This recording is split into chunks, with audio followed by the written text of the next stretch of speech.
Tonight, we explore a different outcome for the Battle of the Blackwater, a world where the wildfire chain held, where Tyrion's defenses bought ours but not victory, and where Stannis Baratheon's fleet broke through to the shore before the Lion Gate could close. Stripped of the moment that might have turned his tide, Joffrey's court would watch the Baratheon fleet breach the harbour, and the most relentless man in Westeros come to claim what was rightfully his. His victory would cost him more than the battle. It would cost him the city's soul, his closest advisor's loyalty, and the fragile alliances that made a kingdom possible. But survival would change everything. Joffrey's fate, Cersei's hold on power, the Tyrell marriage, and the war that Robb Stark was still fighting in the north. This is the story of what might have happened if Stannis Baratheon won the Battle of the Blackwater. The Blackwater, the moment that changed. In the version everyone knows, the trumpet sounds. The Lannister cavalry, Tywin's force, Mace Tyrell's force, the combined weight of every sword that Cersei's gold had bought or Littlefinger's promises had secured, comes through the King's Gate at the exact moment Stannis' men have scaled the walls. The song changes. The wildfire was the act. The cavalry is the ending. In this version, the gate is late. Not by much. A quarter hour. The specific logistical failure of a force moving faster than its communication, the column outrunning its own messengers in the dark of a Crownlands night, and the King's Gate guards, who had been told wait for the signal, waiting for a signal that arrived too late, because the man carrying it took a crossbow bolt in the Kingswood and died in a ditch with the message still tucked in his doublet. A quarter hour. Stannis' men were on the walls when the horn sounded. Not the first walls, the river walls, the waterside defences that had been burning and breaking since the wildfire bloom lit the bay. The inner walls, the walls that overlooked the city, the walls that once taken meant the city was taken. Sir Imry Florent was dead. Half the fleet was ash and wreckage in the bay, the wildfire still burning on the water with the specific, impossible persistence of magical fire that didn't require fuel and that would burn until it decided not to. Stannis had lost thousands of men on the water, hundreds more on the shore. The assault had been catastrophic in the way that direct assaults on fortified positions were always catastrophic, costly, grinding, the meat grinder arithmetic of men throwing themselves at prepared defences and dying in sufficient quantity that eventually the defences ran out of things to throw back. But the defences had run out. Tyrion had built them well, the chain, the wildfire, the manning of the walls, the specific defensive architecture of a man who understood that the city couldn't hold forever, but could hold long enough. Long enough was supposed to mean until the cavalry arrived. Until Tywin came through the gate, and Stannis' men, exhausted and still fighting in two directions, broke. Long enough failed by a quarter hour. Stannis came ashore at the Mudgate. He came at the front of his men, which was either leadership or recklessness, or the specific Stannis quality that combined both. The bone-deep belief that a king led from the front because the alternative was claiming a title for its benefits while leaving the cost to others. And Stannis Baratheon did not claim titles for their benefits. He claimed them because they were his by right, and the right required payment in blood. And he was willing to pay. He was bleeding when he came through the gate. Not badly.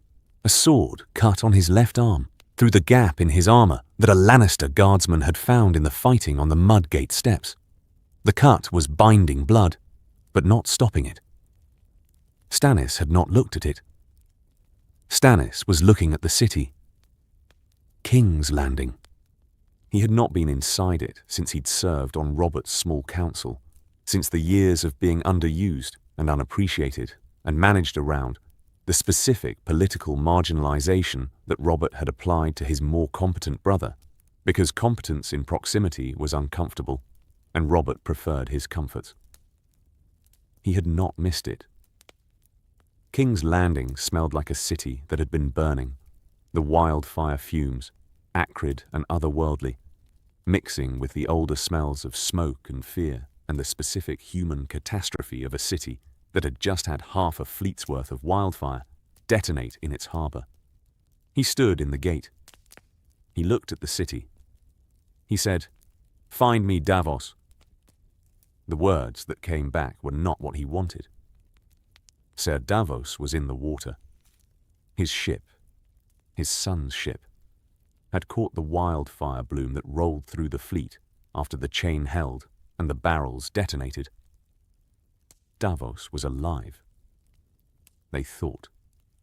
The men were looking.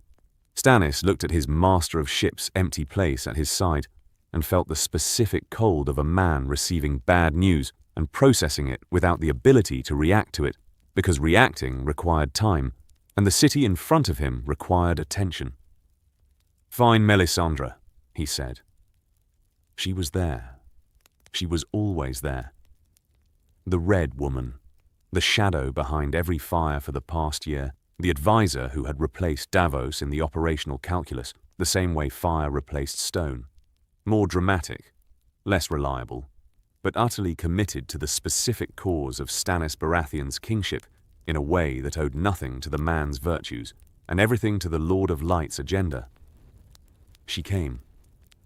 "The city is yours," she said. Her accent was still the East, still Ashai, still the specific linguistic signature of a woman from a place so far away that the distances were measured in years rather than miles. The Lord of Light delivered it. "The city is mine because my men bled for it. The Lord of Light can take credit after the billing." She did not respond to this. She never responded to it. Stannis and Melisandre had been having this argument for a year, and the argument had the quality of a ritual. He resisted. She absorbed the resistance without changing, and the net result was that her influence expanded, while his objection was noted and filed. Stannis walked into King's Landing. The fighting was not over. It would not be over for hours. The residual engagements, the Lannister holdouts in the holdfast, the gold cloaks who had been fighting for whoever paid them, and who were now recalculating who that was going to be going forward. Stannis walked into the fighting with the specific momentum of a man who had been waiting for this for 18 months, and who was not going to stop moving now that the stopping would have been possible. They found Joffrey in the throne room. Not on the throne. Cersei had pulled him off the throne and gotten him away from the battle with the specific maternal ferocity that Cersei applied to her children whenever her children's safety overrode her political calculation. The throne room was empty when Stannis' men entered it. The Iron Throne stood in the torchlight, ugly, uncomfortable, 3,000 swords hammered into something that could not be sat in without hurting, and that was, in Stannis' opinion, the most accurate political metaphor in the Seven Kingdoms. He sat in it anyway. Not comfortably. The armrests cut into his hands through his gauntlets. He had not removed the gauntlets because the cut on his arm had soaked through the bandage, and the gauntlets were keeping pressure on the bandage, and there were more important things to do than manage a wound. He sat on the Iron Throne. He was king. He had been king for 18 months, since the day he declared Joffrey a bastard and himself the rightful heir. And in those 18 months, the declaration had been exactly that. A declaration. Words. A claim. The specific gap between legal right and physical reality that had defined his entire rule. The gap was closed. He was king. He sat with the throne's edges cutting into him and the city burning outside the windows, and Melisandre glowing somewhere behind him and the sound of fighting still in the streets, and he thought, now comes the hard part. He was right. The battle was the easy part. Cersei, the Red Keep, the hours before capture. Cersei had a bottle of essence of nightshade. She had taken it from the Grand Maester's stores a week before the battle, when the reports from the scouts made it clear that Stannis' fleet was coming, and that the specific size of the fleet made defense possible, but victory uncertain. She had taken it and kept it, and told herself she would not need it. Now she sat in the holdfast with the bottle in her hand, and Joffrey beside her, and Tommen asleep on a cot, and the sound of Stannis' men in the outer yard growing steadily louder. Joffrey was not afraid. This was the thing about Joffrey, the quality that was either courage or the absence of imagination. He was not afraid in the way that fear was usually fear. He was angry, the specific Joffrey anger that was not the anger of a man who understood consequences, but the anger of a boy whose toys had been taken, directed at everyone in the room and the world beyond it. We should fight. There's nobody left to fight with. Joffrey, the Kingsguard, 3 of them are dead. Sir Meryn is outside somewhere. Sandor Clegane. She stopped. The Hound had left. He'd found her in this room 4 hours ago, drunk and done, offering her his sword for the road in the tone of a man who had already decided to use it for himself instead. Cowards, all of them. When father arrives, your grandfather may not arrive in time. Cersei looked at her son, at the face that was Jaime's face, and that wore Joffrey's expression, and that had been the specific cost of the choice she'd made 15 years ago, and the source of the specific pride and the specific terror that had defined every year since. Joffrey, listen to me. If Stannis takes the holdfast, he won't. If he does, she held his gaze. The maternal authority, the concentrated force of a mother who was about to say something that her son was not going to want to hear, and who was going to say it anyway, because the hearing was survival. You must not fight. You must not threaten. You are the king, and kings can be ransomed and exchanged and negotiated. You are worth more to Stannis alive than dead. She paused. As long as you behave as though you are, he'll execute me. Not if you surrender properly. Not if you give him the surrender he wants, the public acknowledgement, the yielding, the specific performance of submission that lets him declare the war over. She set down the bottle. The nightshade would keep. She might still need it, but not yet. Not while this calculation remained open. Stannis Baratheon is a man of law. He wants the throne to be legal. He wants the succession to be clean. Executing the surrendered king's son is not clean. It's murder. Stannis doesn't like murder. He murdered shadow babies. Renly's shadow, Joffrey. Her voice stopped him. If he comes through that door, you will kneel. You will call him your grace. You will say whatever he requires you to say. And when we are through this, when your grandfather arrives and the political ground has shifted, we will find another way. Joffrey looked at his mother. He looked at her the way Joffrey looked at people when the performance of contempt was operating at lower capacity than usual, when something was getting through. He was 13. He was frightened, underneath the anger, in the deep place where the real Joffrey lived when the performance wasn't running. He'll take everything. He'll take the throne. That's not everything. She stood, put the bottle away. We survive this. Joffrey surviving is the whole job right now. The door came down 40 minutes later. Stannis' men came through it, 6 of them, armored, moving with the specific efficient purpose of soldiers who had been given an objective and who were executing the objective without the dramatic flair that the situation's theatrical potential might otherwise have invited. Stannis came 7th. He looked at Cersei. He looked at Joffrey. He looked at Tommen on the cot, still sleeping. The boy could sleep through anything. Tommen, the specific gift of a child without the nervous system that crisis required. He said, "The fighting is over. The city has fallen. I am king." Cersei said nothing. Joffrey said, "Your grace." The words cost him more than the battle had cost Stannis. Cersei could see it, the physical effort of producing those 2 words from a boy for whom submission was physiologically foreign. He produced them, barely, with the specific grinding reluctance of a rusty gate. Stannis looked at Joffrey. His face was not triumphant, not even satisfied. Stannis' face when he entered the holdfast was the face of a man who had been carrying a very heavy load for 18 months, and who had put the load down, and who was discovering that the absence of the load was not relief, but the revelation of all the soreness that the carrying had been obscuring. "You'll be kept here," Stannis said, to Cersei, to Joffrey. to the sleeping boy. In the Red Keep, under guard, you'll be treated as befitting your birth, not your claims. The claims are settled. He left. Cersei sat down. She picked up the nightshade bottle again. She set it down again. Not yet. Davos. What the water gave back. Davos Seaworth woke on a rock.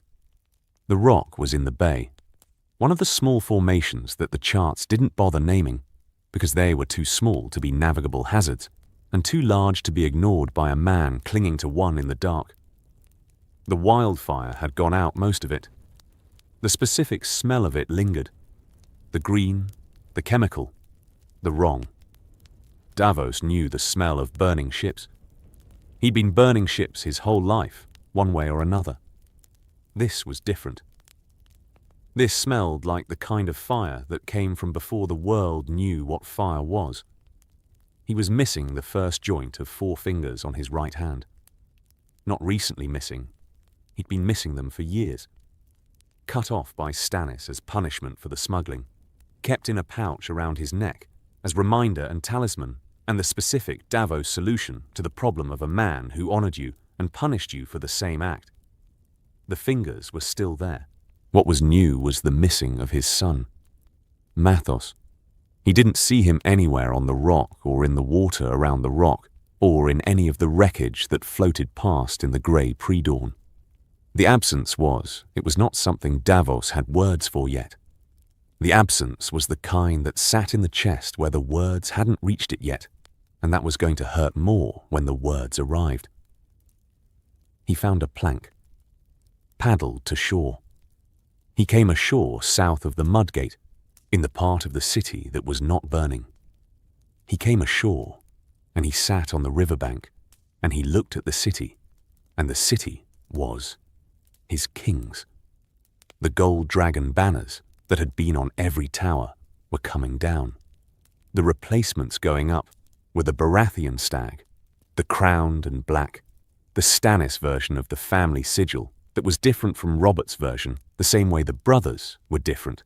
Same bones, different everything that went on the bones. Davos sat on the bank and felt the absence in his chest and waited for the words to arrive.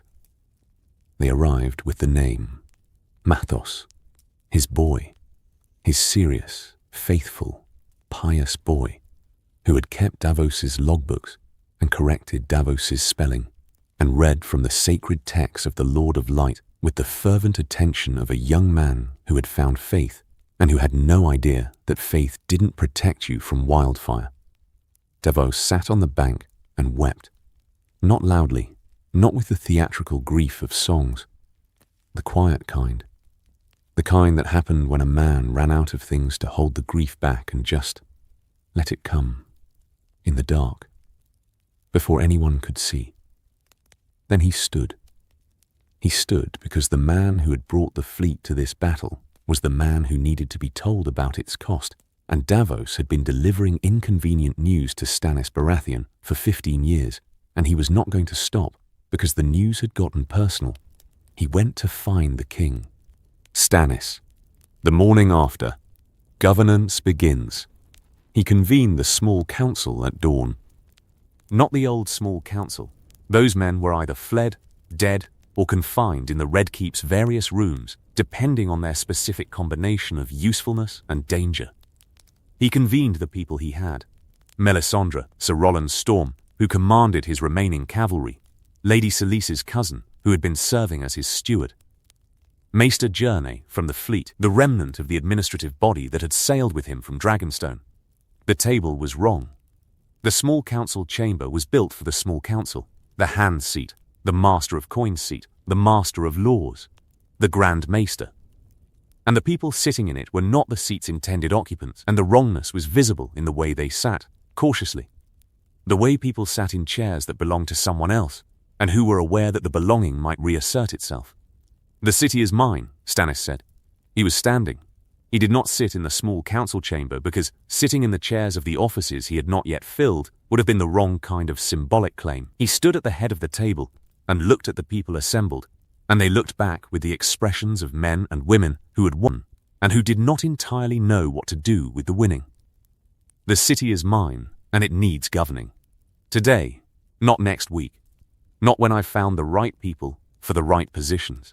Today, because a city of 500,000 people does not pause its needs, because the governance has changed. Maester Jern had a list. Lists were what the Dragonstone Maester produced when confronted with crises.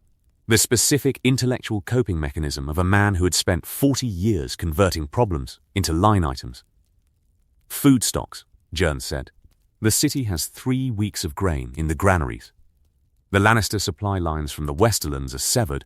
Obviously, the Tyrells were supplying grain through the Gold Road. That supply line is now also obviously severed. Stannis looked at the Maester. Tell me what we have, not what we've lost. I know what we've lost. 3 weeks. Perhaps 4 if we institute rationing. Jern wrote something. The sound of quill on parchment was, in the small council chamber at dawn with the city still smoking outside, oddly comforting.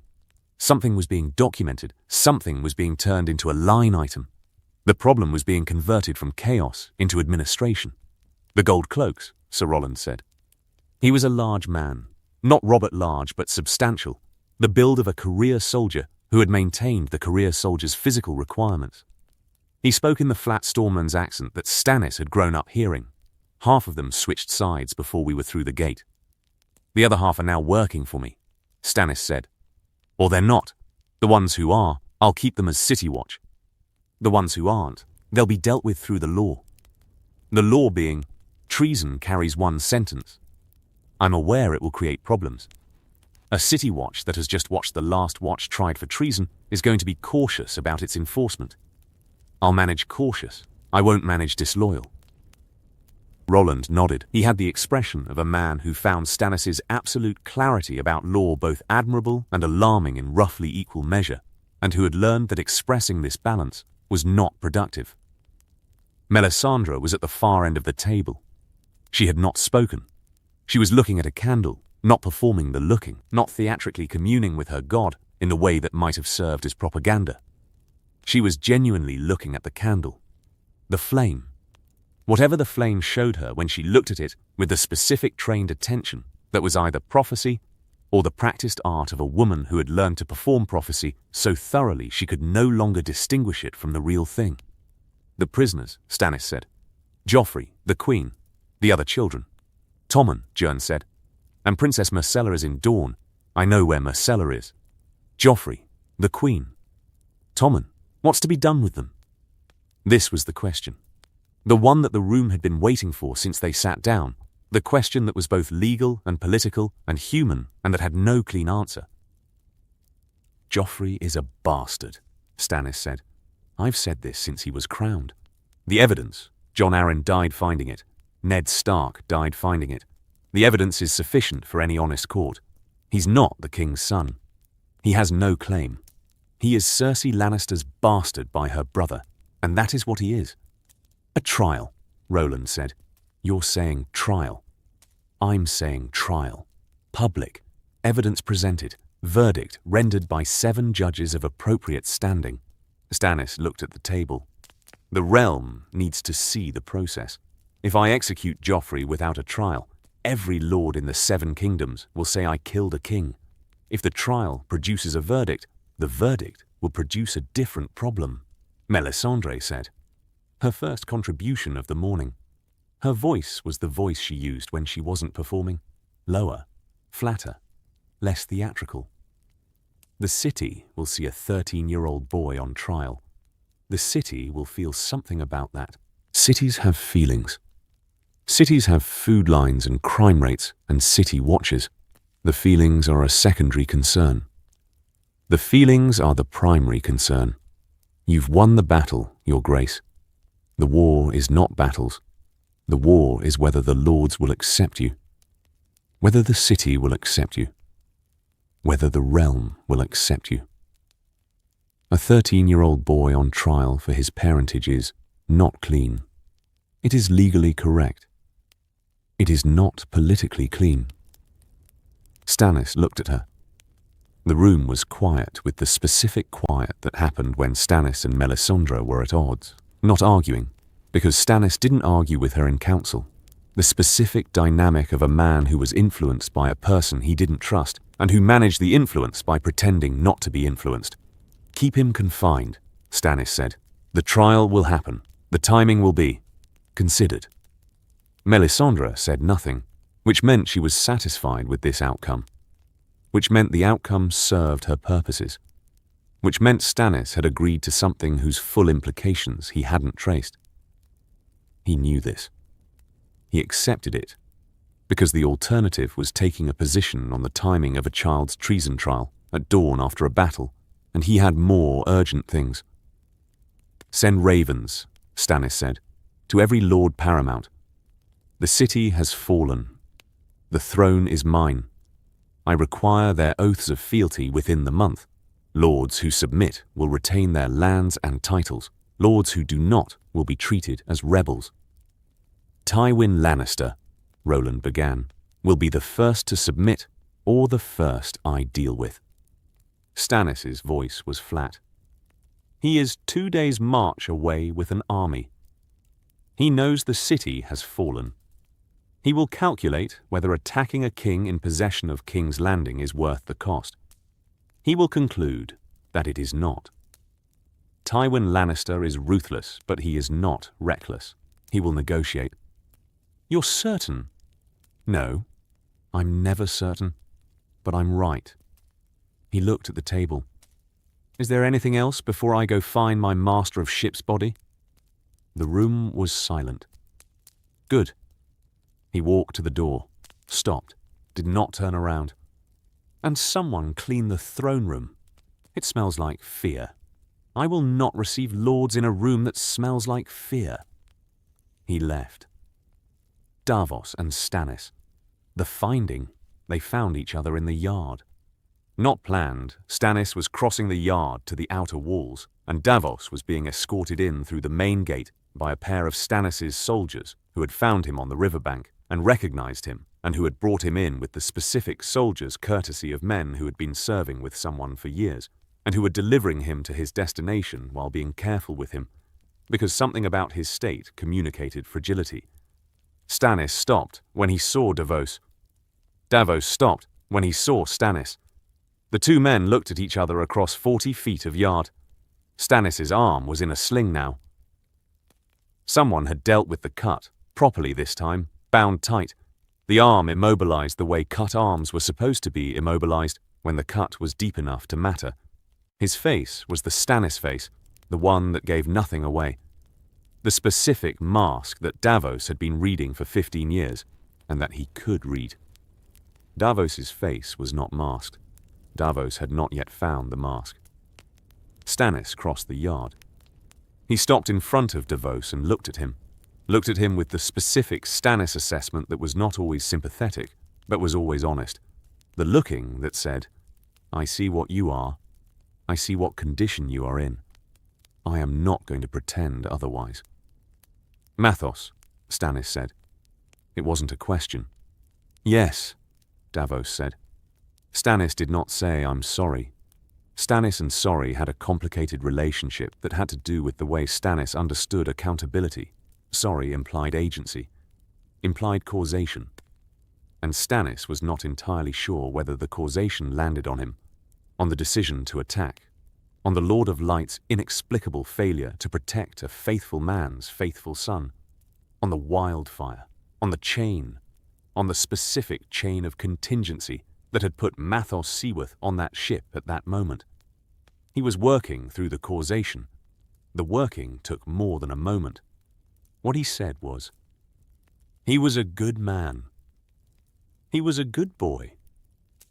Davos's voice, the flat, flea-bottom accent that surfaced when the performance of acquired courtliness fell away. "He was 23. That's a good boy, not a good man. He didn't get to be a man." "No." "We won," Davos said, not with triumph, with the specific flat register of someone reporting a fact that they haven't yet reconciled with the facts immediately preceding it. "We won. He didn't get to see it." "No, he didn't."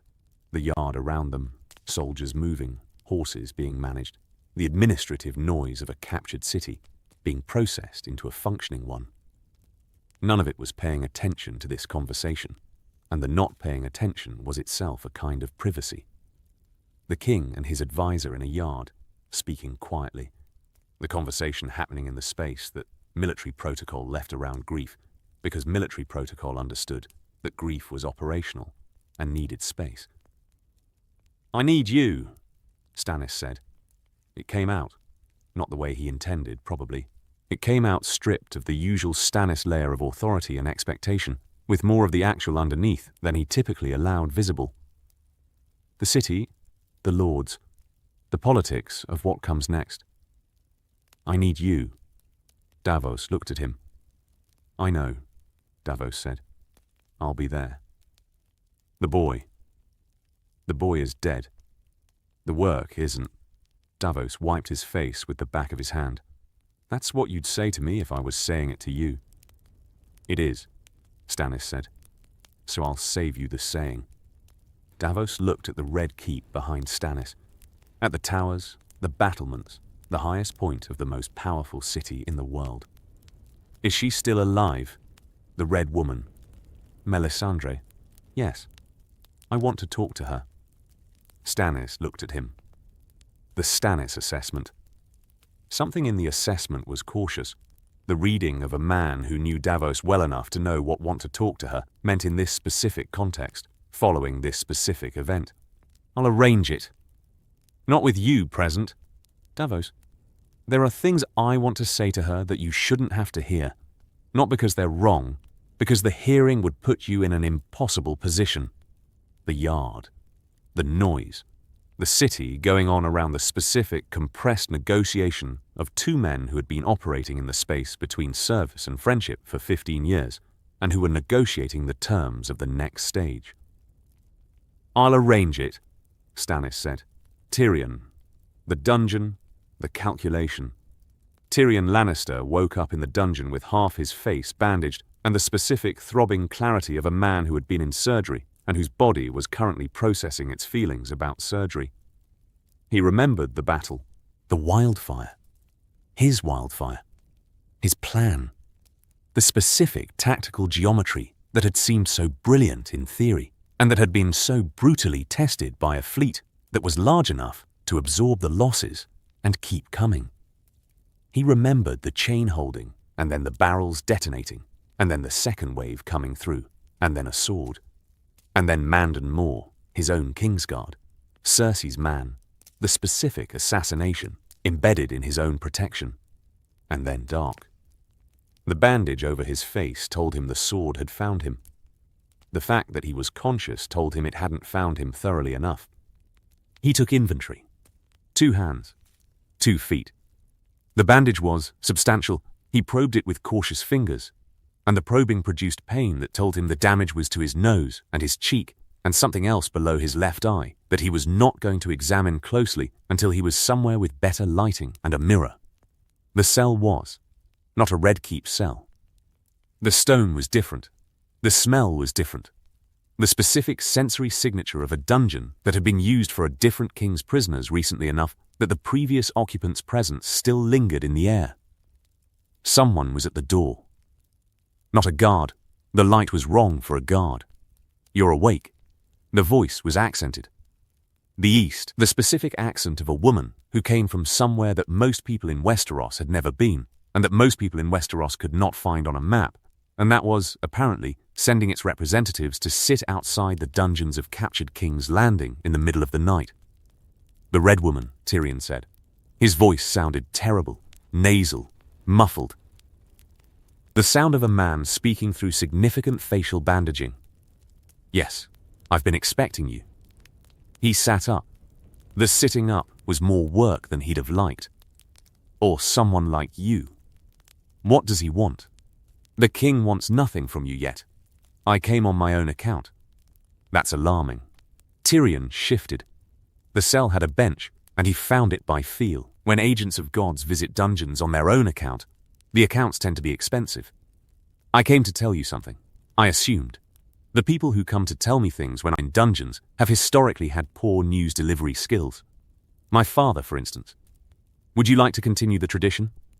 Your father is coming. Tyrion stopped. He's 2 days south. His army is intact. He knows the city has fallen. Melisandre's voice was flat in the way that flat voices were when they were being deliberately controlled. He will come to terms. Not because he wants to. Because the alternative is attacking a king in a fortified city with 500,000 witnesses, and Tywin Lannister does not waste soldiers on gestures. My father rarely does anything on my behalf. He'll do this one. Not for you, for the family, for the Lannister position. She paused. The king will want you in the negotiation. You are the most politically sophisticated Lannister available, and the king knows this even if it angers him. Stannis wants me as a negotiator. Stannis wants someone who can read your father and tell him what your father is actually offering, as opposed to what your father is saying he's offering. Those are frequently different documents. Tyrion sat on the bench in the dark, with his face in pieces and his family's army 2 days south, and a red priestess telling him things she shouldn't know from outside his cell in the middle of the night. What do you want from me? He asked. Not the question he should have asked, the question he couldn't help asking, because the most interesting thing in any room was always the person who was operating a level below what they were showing. I want nothing from you. The Lord of Light wants Stannis to succeed. Stannis succeeding requires stable governance. Stable governance requires competent. People, you're competent. That's the most indirect compliment I've ever received. You're welcome. I wasn't thanking you. He probed the bandage again. The probing was going to become a habit until he could see the damage. Tell the king I'll cooperate. Conditionally. The conditions being? My sister and my nephew alive. Myrcella in Dawn undisturbed. My personal position. I'm not asking for titles or power. I'm asking for the specific acknowledgement that I fought for the city's defense, and that the defense, however it ended, was conducted in good faith. Good faith. Melisandre's voice had something in it that might have been amusement. That's a novel argument for a Lannister. I'm a novel Lannister. He lay back down. The bench was uncomfortable. All benches in dungeons were uncomfortable. This was a design feature. Tell him tomorrow. I need to sleep. She left. Tyrion lay in the dark and stared at the ceiling he couldn't see, and thought about his father coming, and thought about the calculation, and thought about what cooperation meant in a kingdom where the man he'd just unsuccessfully tried to defend was now the prisoner of the man he was going to have to work for. He thought, this is exactly the kind of situation that I am uniquely qualified to navigate, and that will almost certainly destroy me. He thought, well, at least it's interesting. Tywin. 2 days south, the calculation. Tywin Lannister received the Raven from Stannis at midday. He read it once, folded it, put it in his doublet, looked at the road north. The road north went to King's Landing, which now belonged to a king who was not a Lannister and not a Lannister's instrument, and who had taken it with a fleet that Tywin's intelligence had underestimated, and with a timing that Tywin's cavalry had failed to counter by a margin that was going to require a significant revision of how Tywin thought about margins. He considered his options. This was what Tywin did when options presented themselves. He considered them with the specific cold methodology of a man who had been converting crises into opportunities for 40 years and who treated each new crisis as a problem in arithmetic rather than a problem in emotion. Option 1. Attack. The army was intact. 2 days' march. Stannis' men were exhausted from the battle. His fleet was wrecked. His hold on the city was 48 hours old. The attack might succeed. Tywin rejected this. Not because it was wrong militarily. The arithmetic was unfavorable but not impossible. Because it was wrong politically. A Lannister army attacking a king in possession of the Iron Throne, in possession of the Lannister king's children, in possession of the city, the attack produced a war that lasted years, and that the Lannister position, already weakened by the loss of the throne, could not sustain. The Reach would come to terms with Stannis. The Riverlands were already his. The Stormlands, naturally. The North was fighting Tywin in the Riverlands. The Vale was neutral. Dawn was waiting. Option 2. Flee. To the Westerlands. To Casterly Rock. To the position of a house in rebellion that was not currently attacking but was not submitting either. Tywin rejected this too. Faster. Casterly Rock could hold for years. The Lannister gold made the holding possible indefinitely, theoretically. But hold to what purpose? The Lannisters were not the Targaryens, surviving in exile for decades on the hope of restoration. The Lannisters were bankers. They needed the economy. They needed the trade routes. They needed the specific position in the realm's financial architecture that made Lannister gold worth what Lannister gold was worth. That position was inside the realm, not in rebellion against it. Option 3. Negotiate. This was the option. Negotiate from the strongest possible position while that position was available. Stannis was 48 hours in. His governance was theoretical. His legitimacy was his. The legal argument for his claim had always been strong, since Jon Arryn had made it, and Ned Stark had died for it. But legal legitimacy and operational legitimacy were different. Stannis needed the Lannisters' cooperation more than the Lannisters needed Stannis' pardon, for the next few weeks anyway. After that, the calculation would shift. "Sir Kevan," Tywin said. His brother came, the reliable one.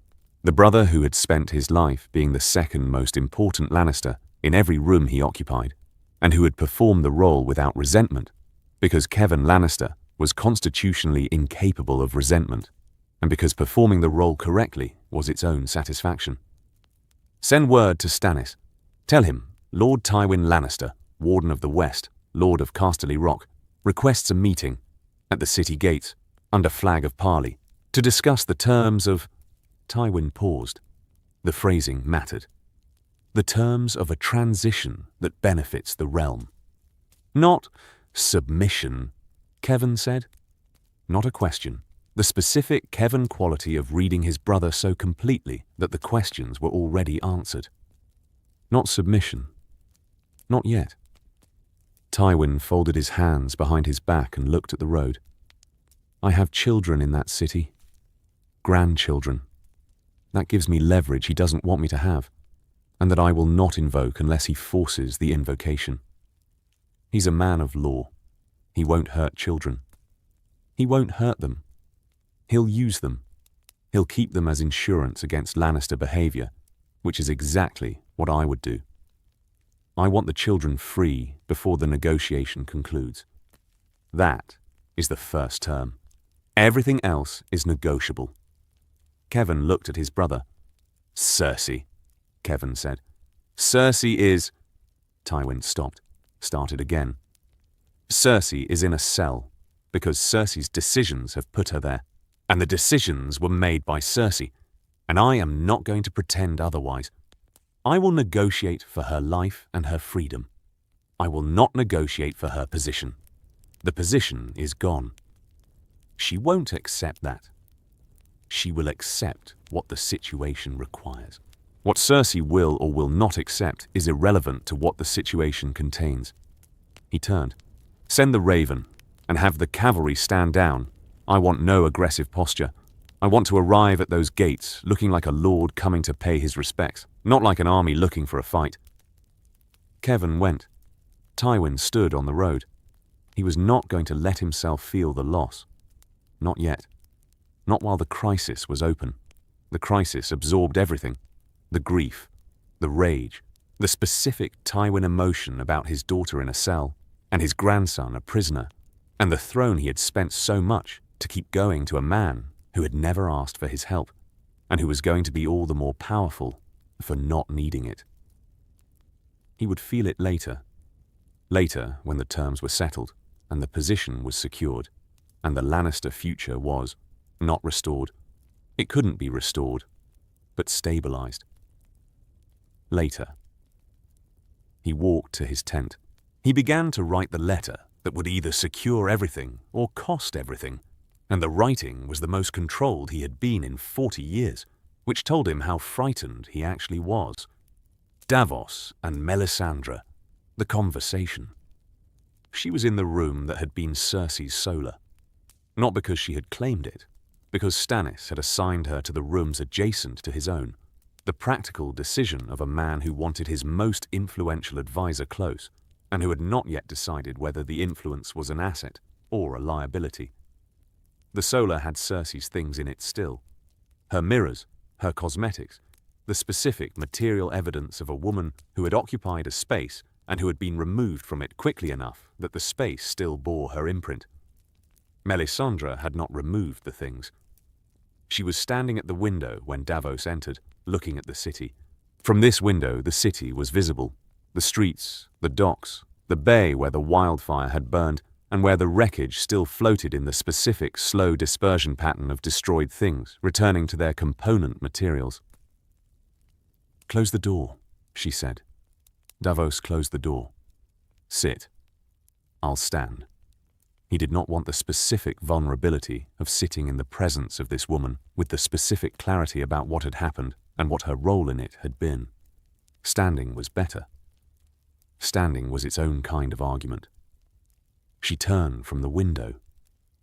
She looked at him with the red eyes, the eyes that were always the most disorienting thing about her, the eyes that were either the mark of her god, or the mark of her origins, or simply the genetic inheritance of a region that produced unusual colouring. Davos had never decided. He had settled on unsettling and possibly irrelevant as his operational position. "You want to blame me?" she said. "I want to ask you a question. You want to ask me whether I saw it." She turned back to the window. "Whether the fires showed me what would happen at the Blackwater. Whether I knew men would die. Whether I knew Mathos would die. Did you? The fires show what they show. They do not show everything. They do not show with the specificity that you want them to show. They show shapes, directions, not names." She paused. "I did not see Mathos Seaworth in the fire," said Davos. "I did not see his death. But you saw something." "I saw the battle. I saw fire, the wildfire, the green, the unnatural flame that your lord used and that burned ships. I saw it in the fire before I saw it on the water. And you didn't tell him to change the approach. The approach was the approach that won." She said it without apology. Not cruelly, without the feeling that cruelty would have indicated, the specific flat delivery of a woman who operated on a logic that was not Davos's logic, and who did not experience the gap between the logics as something requiring apology. Men died. Men die in battles. The battle was won. The throne is Stannis's. My son is dead. Yes, and that registers as what? A cost? A line item? An acceptable subtraction from the sum of your lord's victory? She turned fully to face him. Her face was complicated, not cold. The specific Melisandre face that Davos had been trying to read for a year and that resisted reading because the face had been trained into a kind of steadiness that concealed whether the steadiness was emptiness or suppression. "Your son believed," she said. "He followed the Lord of Light. He died in service of a king that the Lord of Light has chosen." "That is not nothing," said Davos. "To die in service of a righteous cause. Don't." The words stopped her. "Don't tell me about righteous causes.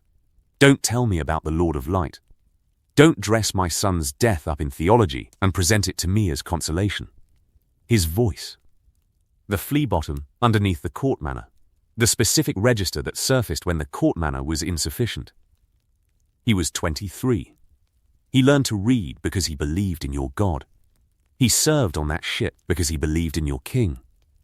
He is dead because your king needed a fleet, and I provided one, and the fleet sailed into wildfire.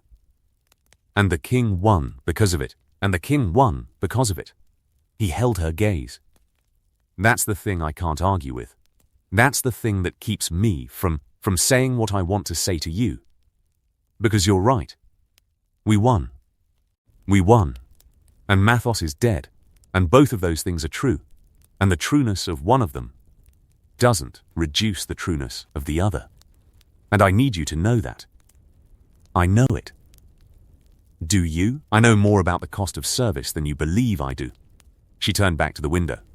Something in the posture, the specific angle of the shoulders, changed. I have served the Lord of Light since before your son was born. I have sent men to their deaths in service of the purpose. I do not feel nothing. What do you feel? That the purpose is worth the cost. She looked at the city. That is not the same as feeling nothing. It is not the same as callousness.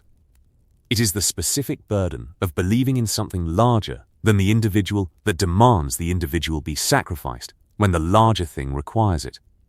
Davos stood in the room. He thought, I don't know if she is lying. I have never been able to tell. He thought, she might be telling the truth, and that might be worse. Stay away from him, Davos said. She looked at him. Sharp, that is not your decision to make. Stannis has a kingdom now.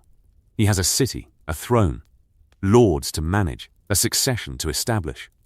He has more than Dragonstone, and a fleet and a red woman whispering prophecies. He doesn't need. He chose his words. He doesn't need the same relationship with you that served him on Dragonstone. And you'll provide a different relationship. I'll provide honest counsel, which is what I've always provided, which is what he needs more than shadows and flames and kings who die with antlers growing from their chests. Renly's death was yours. I know it. He knows it. The realm suspects it. He looked at her. One day that debt will come due, not from me, from the political reality of being king of a realm that believes you kill rivals with shadow magic. When that day comes, I'll be the one talking Stannis off the ledge that your methods built. Melisandre said nothing for a long moment. You don't trust me, she finally said. No, but you'll work with me. Because Stannis needs both of us, and I need him to succeed, not for the Lord of Light, for the realm. He went to the door, stopped, and because I think you're not wrong about everything, which is the most I'm able to say. He left. Melisandre stood at the window. She looked at the fire on the water, the last of the wildfire, still burning in the corner of the bay, the specific, impossible green persistence of magic that had been designed to never stop. She prayed. Whether the prayer was heard was between her and her God. The city. What taking it cost. The city hated him. Not immediately. Immediately the city was processing shock, the specific collective processing of 500,000 people, absorbing the information that the king had changed, and that the change had been violent, and that the specific things they had organized their daily lives around, the gold cloak patrol routes, the bread prices, the guilds, the markets, the specific fabric of a city's functional existence, were all in the process of being reorganized by new management. The hatred took 3 days. It came through the specific channels that city hatred used, the preachers on the street corners, the pamphlets that appeared on walls and were torn down and appeared again, the songs in the taverns that were not yet openly seditious, but that were the specific kind of not yet open that everyone understood was a technicality. The hatred was Lannister funded. Partly. The gold that Littlefinger had accumulated and that Tywin's people had distributed before the city fell. The specific investment in narrative that money could produce. The funding of the voices that would turn a public sentiment in the desired direction. But not entirely. Not even mostly. The city's native displeasure with Stannis Baratheon was the city's own. King's Landing had not wanted Stannis before the battle, and it did not want him after. The city understood, at some collective animal level, that Stannis was not the kind of king that King's Landing had evolved to host. The city had evolved for kings who wanted things from it. Its beauty, its wealth, its culture, its parties, its spectacle. Robert had been that kind of king. Joffrey had been a terrible version of it. Even the Mad King at his best had loved the city's splendor. Stannis did not love the city's splendor. Stannis found the city's splendor wasteful. Stannis's first act of governance had been to institute bread rationing, the second to reform the city watch, and the third to begin a comprehensive audit of the crown's finances that made Littlefinger's ledgers look like a shopping list. The city received these acts with the specific city response to good governance. resentment. Good governance was boring and restrictive, and it did not celebrate the city, and it did not throw feasts, and it did not make the streets feel like the streets were the center of the world. Davos understood this. He walked the city in the first week, not with an escort, not as an official, as a man who had grown up in Flea Bottom and who understood the city's body language in a way that most lords did not. He walked through the Flea Bottom streets where he'd grown up, and he watched the sullen faces, and he listened to the muttered things, and he went back to the Red Keep, and he told Stannis what he'd found. "They hate you," he said. Stannis looked up from the financial audit. "I know. They hate you in the specific way that a city hates someone who is making them behave themselves. Good. Behaving themselves is what's required. Your Grace." Davos sat. The sitting was the council mode Davos, the advisor mode, the specific register that was not sycophantic and not combative, but that was something in between that Stannis had come to rely on, and that was the thing Davos was best at. A king cannot rule a city that hates him without a significant garrison. The garrison consumes resources. The resources are the problem we're solving with the audit. You're in a circle. The circle closes when the lords submit and the supply lines reopen.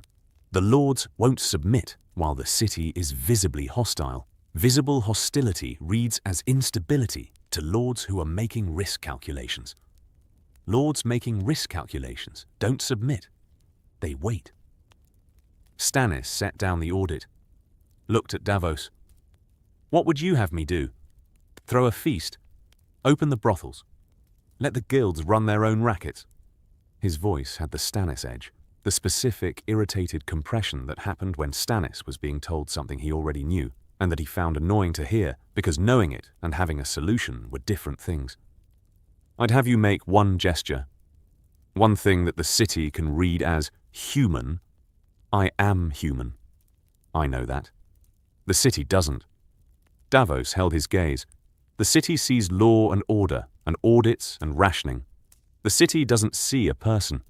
It sees a function. Good. A king is a function. A king is a function that needs to be chosen by people who could choose otherwise. Davos leaned forward. "I'm not asking you to be Robert. I'm asking you to go outside the Red Keep, to walk the Street of Steel or the River Row. Not to hand out bread, to be seen. To be a person in a city rather than an administrator in a castle. People hate functions.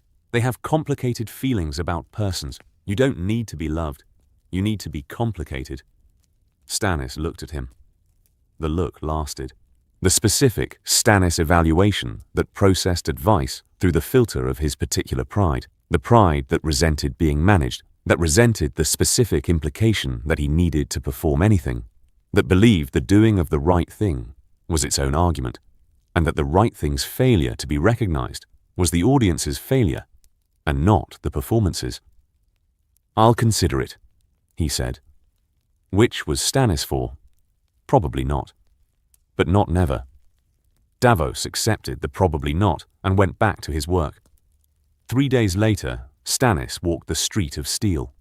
Unannounced, with 2 guards only, not a procession, not a spectacle, 2 men in armor and a king in his simplest traveling clothes. He walked the length of the street. He stopped at a forge. He watched the blacksmith work for a few minutes. The blacksmith was terrified, then confused, then not warmed, that was too strong a word, but reduced in his terror by the specific humanizing effect of watching a king watch him work without any drama. Stannis did not make a speech. He did not buy anything. He nodded at the blacksmith and walked on. The Street of Steel talked about it for a week. Not enthusiastically. Not with the love that Robert's random encounters with common people had produced, the impromptu drinking, the arm around the shoulder, the bellowing laugh that made the small folk feel like they were being included in something. The Street of Steel talked about it the way people talked about something unexpected and mildly encouraging. He came. He watched. He left. It was not triumph. It was progress. Tywin at the gate. The parley. Tywin came to the King's Gate on the 4th day. He came as he'd promised Kevan he would, without an aggressive posture, without the cavalry and battle formation, with the specific visual vocabulary of a lord coming to speak, rather than a general coming to fight. 50 men, the Lannister banner, himself in travelling clothes rather than armour, which was itself the most significant signal. I am here for a conversation. Stannis met him at the gate. The two men looked at each other across the space between them, and the space contained every calculation each had made about the other since the moment one of them had a fleet and the other had an army, and the fleet had been the deciding variable. "Lord Lannister," Stannis said. "Your Grace." The words. Flat.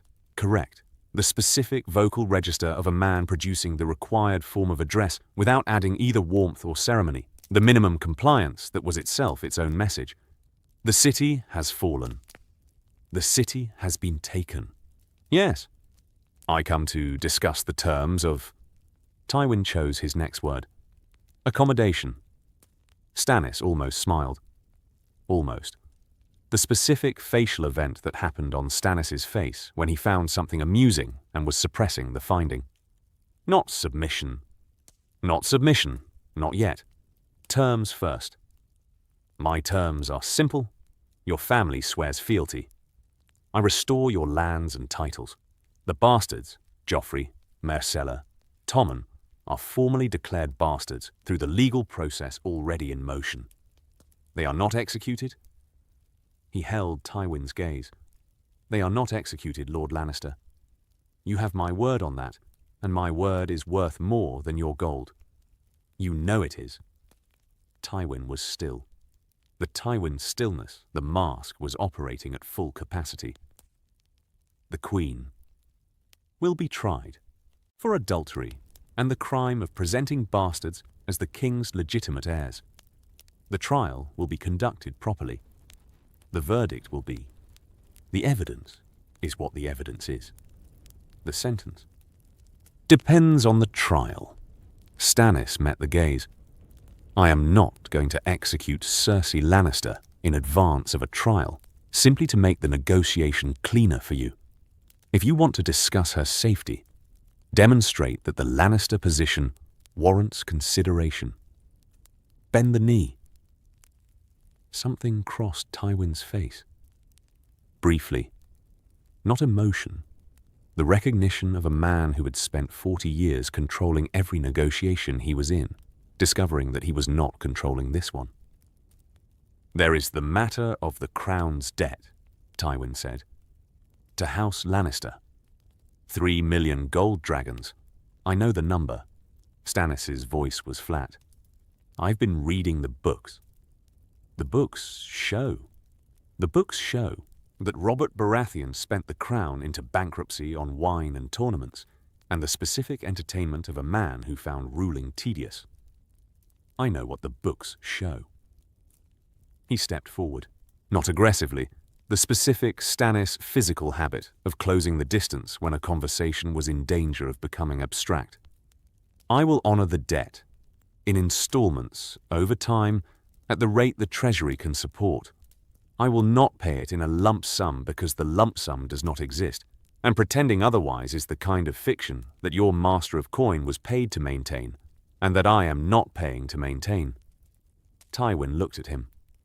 He looked at Stannis Baratheon, the king he'd calculated as beatable for 2 years, the brother he'd dismissed as Robert's lesser option, the commander he'd underestimated at the Blackwater by a quarter hour, and his assessment revised itself with the specific grudging accuracy that Tywin applied to miscalculations when the miscalculation was his own. You'll need a hand, Tywin said. Yes. I'm available. The silence that followed was particular. The silence of a man who has just offered something, and a man who has just received the offer, and who is deciding whether the offer is an asset or a trap.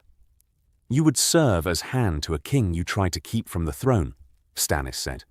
I would serve the realm. The realm needs functional governance. You need someone who knows how to govern it. Tywin's voice was the voice of a man making an argument he believed in, even though the argument served his interests. You are a man of war and law. You are not a man of politics. You will fail at the politics without help. I am the most qualified person available to provide that help. You are also the man who, when helping Robert, helped himself in equal measure. A hand who helps only the king and not himself is a hand who will be replaced within the year. Tywin allowed something into his voice that was almost not honesty. Tywin and honesty had a complicated relationship, but the acknowledgement of an honest thing. I serve the realm because the realm's stability is the Lannister position. Those interests are aligned more than you want to believe they are. Stannis turned, began to walk back toward the gate. The hand appointment will be considered, he said, along with everything else. And my daughter? Stannis stopped, did not turn. Your daughter will be treated as the law requires. If that is not satisfactory, Lord Lannister, you are free to make the other choice. Your army is intact. The city is not as defenseless as it was the day before the battle. He walked to the gate. I hope you choose wisely. He went inside. Tywin stood at the gate and looked at the walls of King's Landing and understood, for the first time in 40 years, what it felt like to be on the wrong side of the power. It felt, he decided, exactly the way he had made it feel for other people. He rode back to his camp. He made the other choice, which was, he chose wisely. The Tyrells, the reach, the recalculation. Olenna Tyrell received the news in her litter. She had been travelling with the Tyrell force, the cavalry that had been 2 hours too late, that had heard the trumpets and seen the gates, and understood that the city had fallen before any of them had cleared the King's Road's last bend. She had been in the litter because she was 70 years old, and the road was rough, and she was not Stannis Baratheon. Able to sustain discomfort through the power of principle. She had been comfortable in the litter, and she had received the news of the battle's outcome with the specific equanimity of a woman who had been preparing for the wrong outcomes for 70 years, and who had learned to recalibrate. Mace was outside the litter, on his horse, looking the way Mace always looked in crises, large, uncomfortable, casting about for someone to tell him what to do. He had been told what to do by Loras, who had been told what to do by the military commanders, who had been told to halt by Olenna's courier before any of them reached the gate. She opened the litter curtain. "Come," she said. Mace climbed in. The litter groaned. It had not been designed for Mace Tyrell. "The city has fallen," he said. He had a gift for saying the obvious thing. "Yes, Stannis has the throne. The battle is over." She looked at her son, at the man who led House Tyrell, nominally, the man whose name was on the titles and the documents and the seals, and who exercised the function of lord with all the authority of a very large man, who had been told what to do by his mother since he was old enough to take orders. What did we lose? The men who, the fighting at the gates, before the halt, perhaps 200. 200 men, and the Lannister alliance. She tapped her chin. And the marriage. Margaery was supposed to marry Joffrey. Had been supposed to marry Joffrey. Had been introduced to the court and had been performing the role of future queen with the specific Tyrell application of beauty and political intelligence to the task of securing a position that was now occupied by a different king. Margaery, Mace said. He said it in the voice he used when he was thinking about Margaery, which was the voice of a father who loved his daughter and who could not follow the speed of her mind, and who compensated by producing simple declarative statements in her direction and hoping they landed.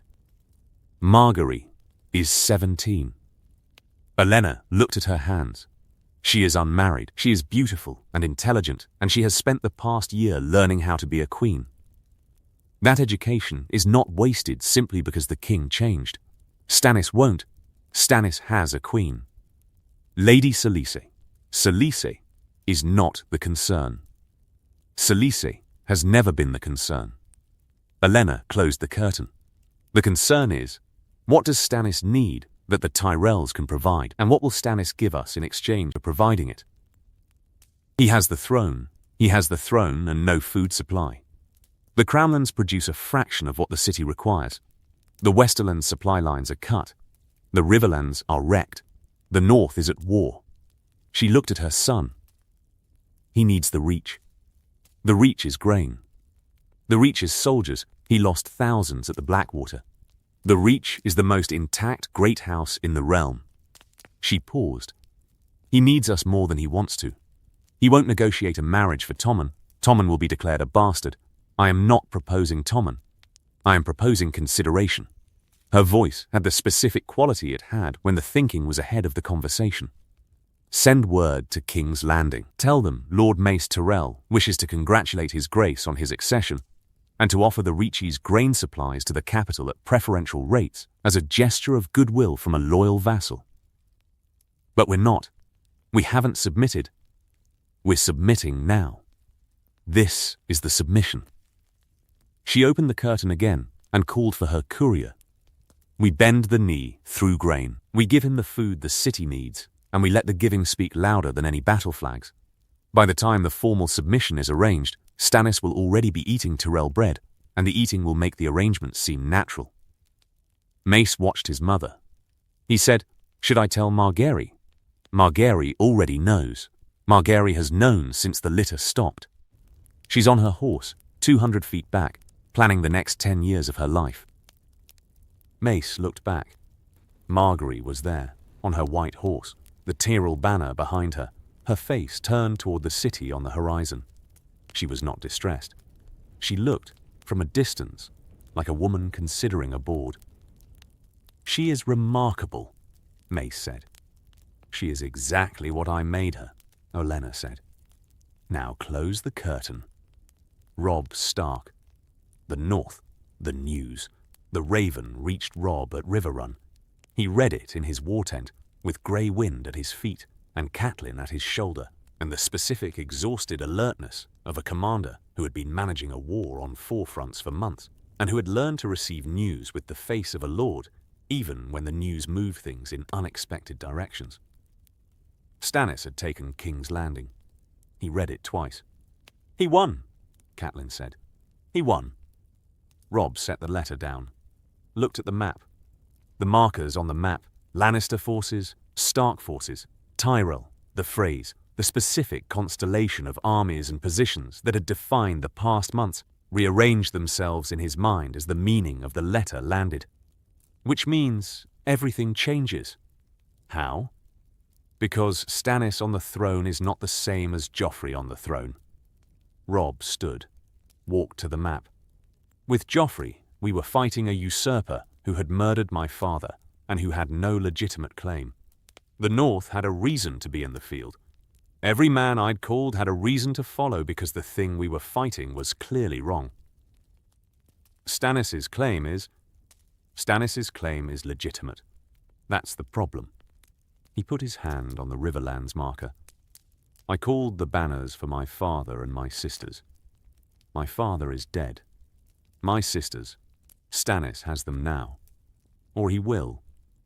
He looked at his mother. He will treat them better than Cersei did. He is a man of law. He doesn't harm prisoners without cause. He could use them as leverage. He will use them as leverage. That's what prisoners are for. Robb turned, walked. The specific Robb movement of a commander in a tent. The pacing, the kinetic processing, the body thinking alongside the mind. If I keep fighting, I'm fighting the legitimate king of the 7 kingdoms. My lords will notice that. The phrase will notice that. Every man with a grudge will use that as the reason to go home. You haven't lost. I haven't lost a battle. I've lost the political argument. He stopped. The cause was, Joffrey is a bastard. He murdered my father. The throne is usurped. Stannis proves the first thing. He didn't do the second thing. And the third thing is settled now, that Stannis has the throne. He looked at the map. I'm fighting for the North's independence. I can still argue that. But it's a harder argument than justice. Catelyn was quiet. She was in the specific Catelyn state that Robb had learned to read, the state where the mother and the advisor were operating simultaneously, and where the mother was losing the argument. The mother wanted her daughters home. The mother wanted the war over. The mother had been in this war for months and had watched the war produce costs that the mother's accounting system tracked differently than the military commanders. "What will you do?" she asked. "Send a raven to Stannis, acknowledge the throne, ask for my sister's return, negotiate." He looked at her. The Robb look. The charismatic authority that he'd been growing into over months of command. The specific quality of his father mixed with something faster and more flexible. "And keep the army in the field while I negotiate, because Stannis respects strength, and submitting with a disbanded army is submitting with nothing to offer. And the North's independence is the price I ask for submitting." He returned to the map. "Stannis wants submission. I have 20,000 men and the most intact military force in the realm after his. I am worth more to him as a vassal king in the North than as a continuing enemy. The argument is there. Whether he accepts it." He paused.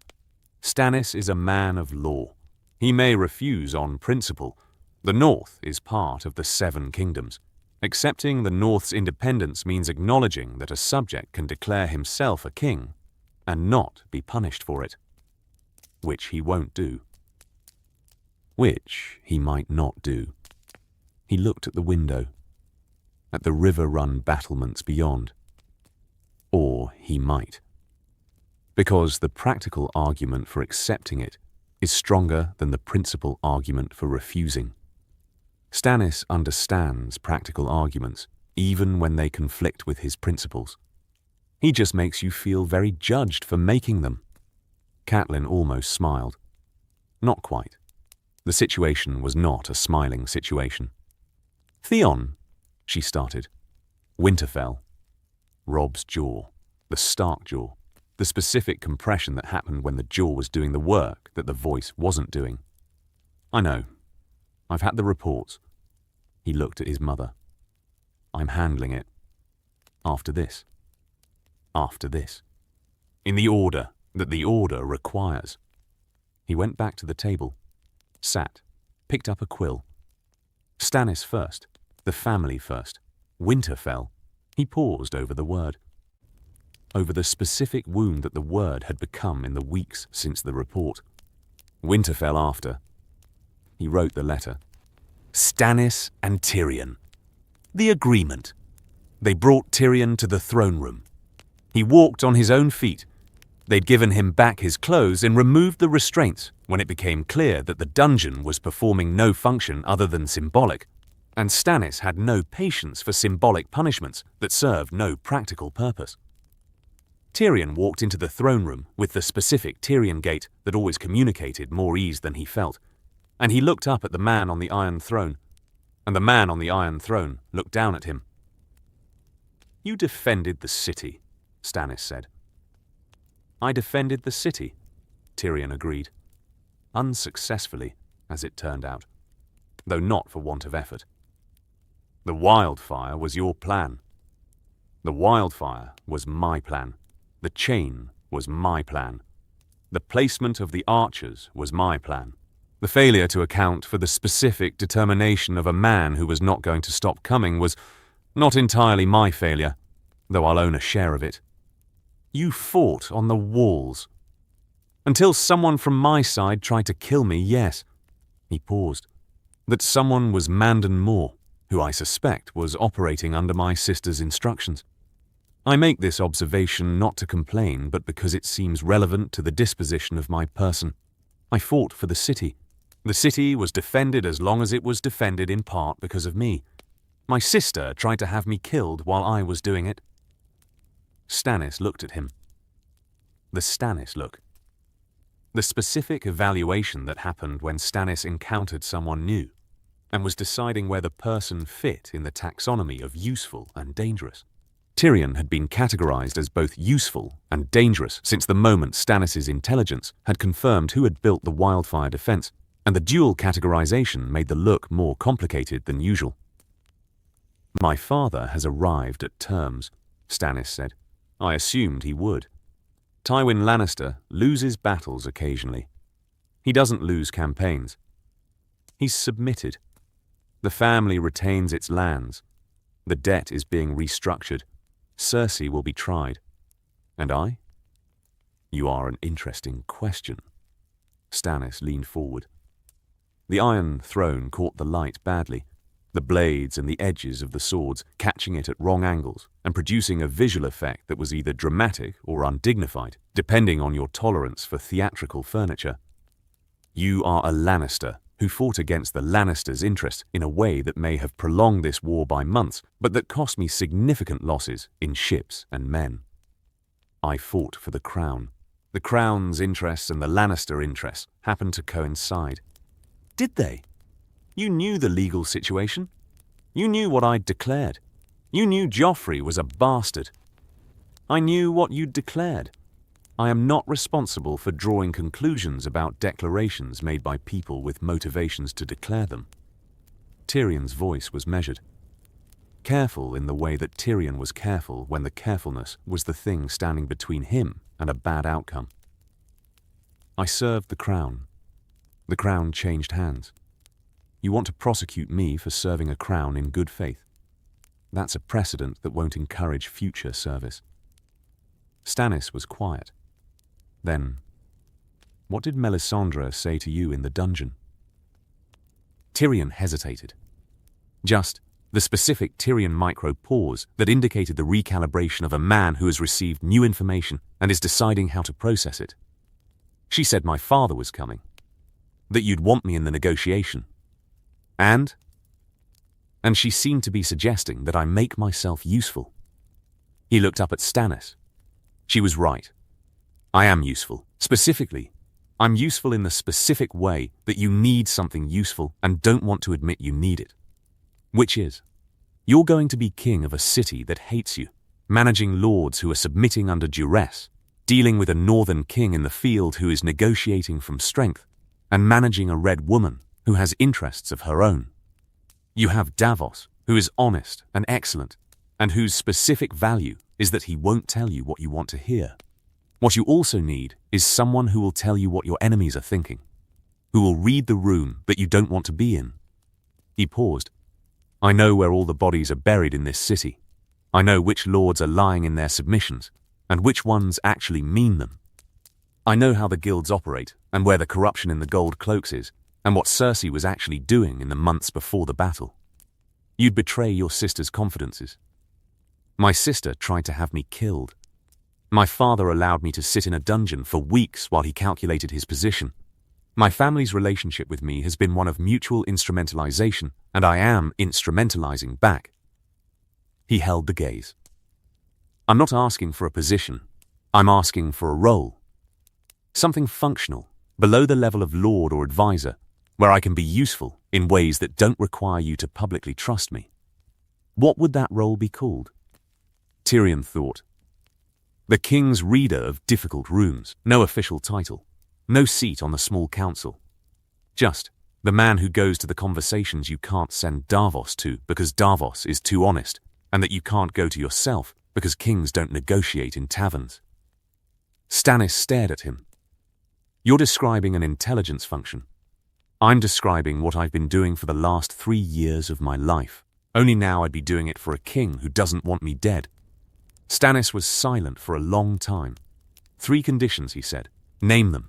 You will not lie to me. Ever, about anything. I will know. I have an instinct for it, a very good one, and the first time I catch you lying, the arrangement ends. Agreed, you will not take independent action. You will report. You will advise. You will not act. Action requires my authority. Agreed, though I reserve the right to argue with the authority. Arguing is not action. Agreed. He looked at Tyrion. 3rd condition, your sister. Cersei, the trial. You will not interfere. Not in the process. Not in the outcome. Not in the delivery of the verdict. Whatever happens to Cersei happens because the law requires it. Not because a Lannister has managed the outcome. Tyrion was quiet. The room was quiet. What if the law requires something I think is wrong? He asked. Then, you tell me. and I will consider your argument, and I will make the decision, and you will accept the decision." Stannis held his gaze. "I am not asking you to enjoy this. I am asking you to accept it."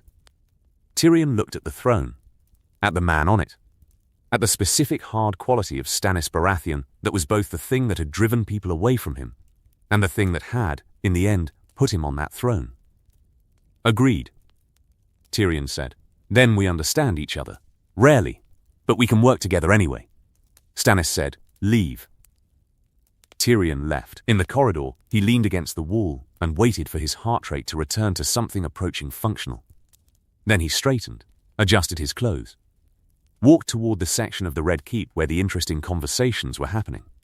He had work to do. Cersei. The trial. 300 AC. The trial was held 3 weeks after the city fell. Not in the throne room, in the Great Sept of Baelor, which was Stannis' decision and which contained the specific Stannis symbolism of a man who did not worship the Seven, but who understood that the Seven's house was the realm's house, and that a trial of a queen for the crimes of adultery and fraud required the highest possible institutional legitimacy. 7 judges. The High Septon, the new one, the one who had been appointed after the old one's death, a thinner man with the specific nervous energy of an official who has been elevated beyond his comfort and who is managing the elevation by being very careful about everything. 2 lords paramount who had submitted, Mace Tyrell and Edmure Tully, whose submission had been part of the general post-Blackwater reconfiguration. Lord Stannis's Maester Jern in the academic capacity, a representative of the City Watch. Davos Seaworth, whose presence as judge was Stannis's specific choice, and that choice was its own statement about whose opinion he trusted. And Tywin Lannister. This was the controversial one. Including Tywin in the panel of judges for his own daughter's trial was, the objections had come from everywhere. Roland, diplomatically. Melisandre, with the specific red woman's certainty that blood should not judge blood. Davos, with the specific flat honesty that was his mode. "It looks wrong, Your Grace. Even if it isn't, it looks wrong." Stannis' argument. Tywin Lannister's submission is conditional on the family being treated according to law. The law includes the right of family members to observe proceedings. Exclusion would be cited as proof of bias. Inclusion is uncomfortable but defensible. I will manage uncomfortable. I will not manage the accusation of a rigged proceeding. Davos had accepted this argument. He had accepted it the way he accepted most of Stannis' arguments that were right, but that were also missing something, with the expression of a man who was storing an objection for later. Cersei came to trial in the clothes she'd worn in the holdfast. Someone had brought her a change, but she'd refused it. The specific Cersei defiance of a woman who understood that her appearance was the only domain remaining to her, and who had decided that worn court clothes communicated I was queen more effectively than fresh ones. She came in with her chin up and her eyes forward, and the expression of a woman who had rehearsed this walk for 3 weeks, and who was performing it exactly as rehearsed. The charges were read. Adultery with Ser Jaime of the Kingsguard, the presentation of 3 bastard children as the legitimate heirs of King Robert, the suborning of Grand Maester Pycelle's testimony. Pycelle had suppressed the treatment that might have saved Jon Arryn's life, acting on Cersei's instruction to prevent Arryn from completing his investigation. The conspiracy to conceal the true parentage of the children presented as heirs, extending to the corruption of multiple crown officials. The Pycelle charge was Tyrion's contribution. He had brought the evidence to Stannis 2 weeks before the trial, Pycelle's own correspondence, found in his chambers after the old master fled and was recovered at the city gate. Stannis had included it. Tyrion had not asked for credit. He had not been in the Sept. He had been in the tavern across the river, drinking, because he didn't want to watch, and he didn't want to explain why he didn't want to watch. Cersei denied everything except the children.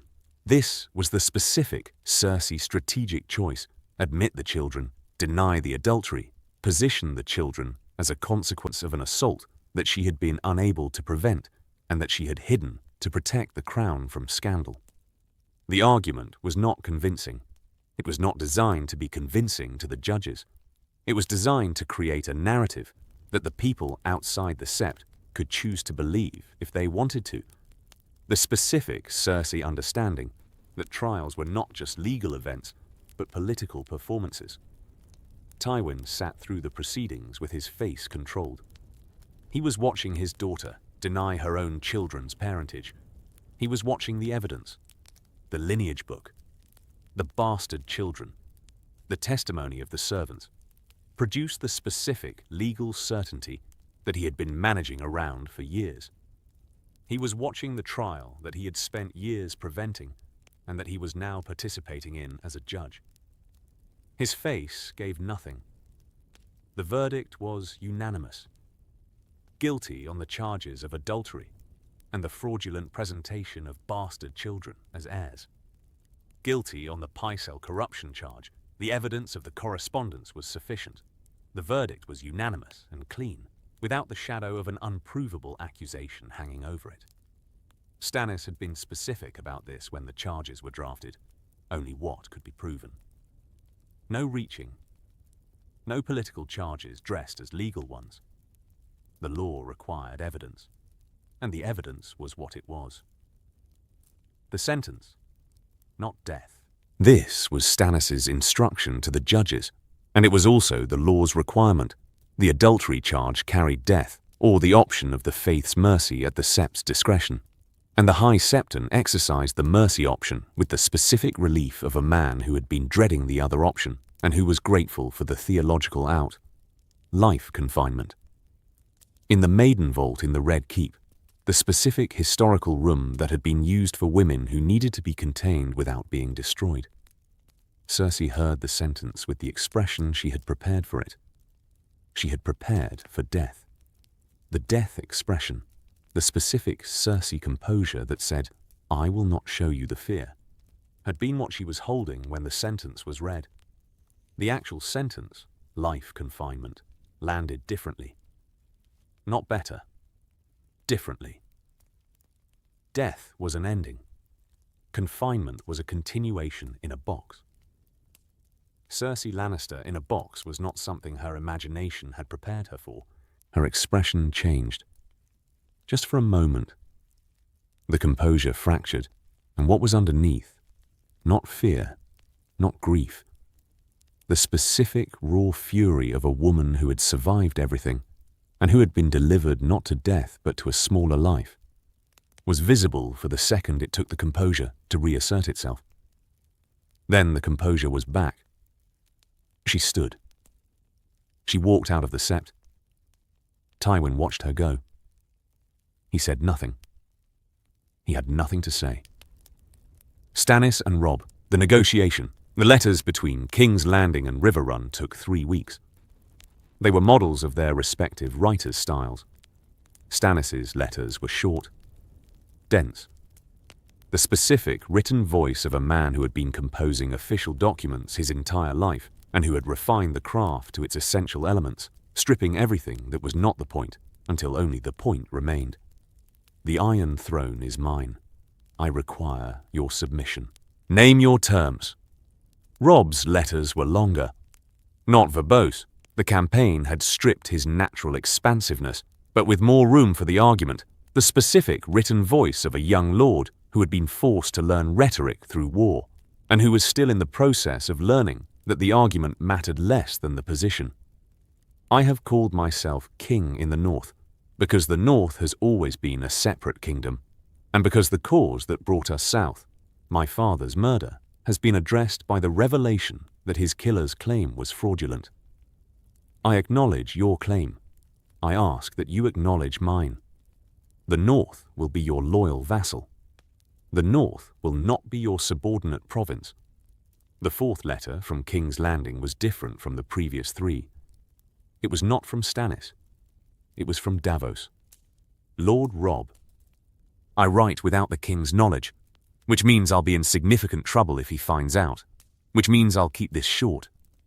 The king won't give you a kingdom. He'll die first. That is not posturing. That is his specific constitutional relationship with the concept of partial solutions.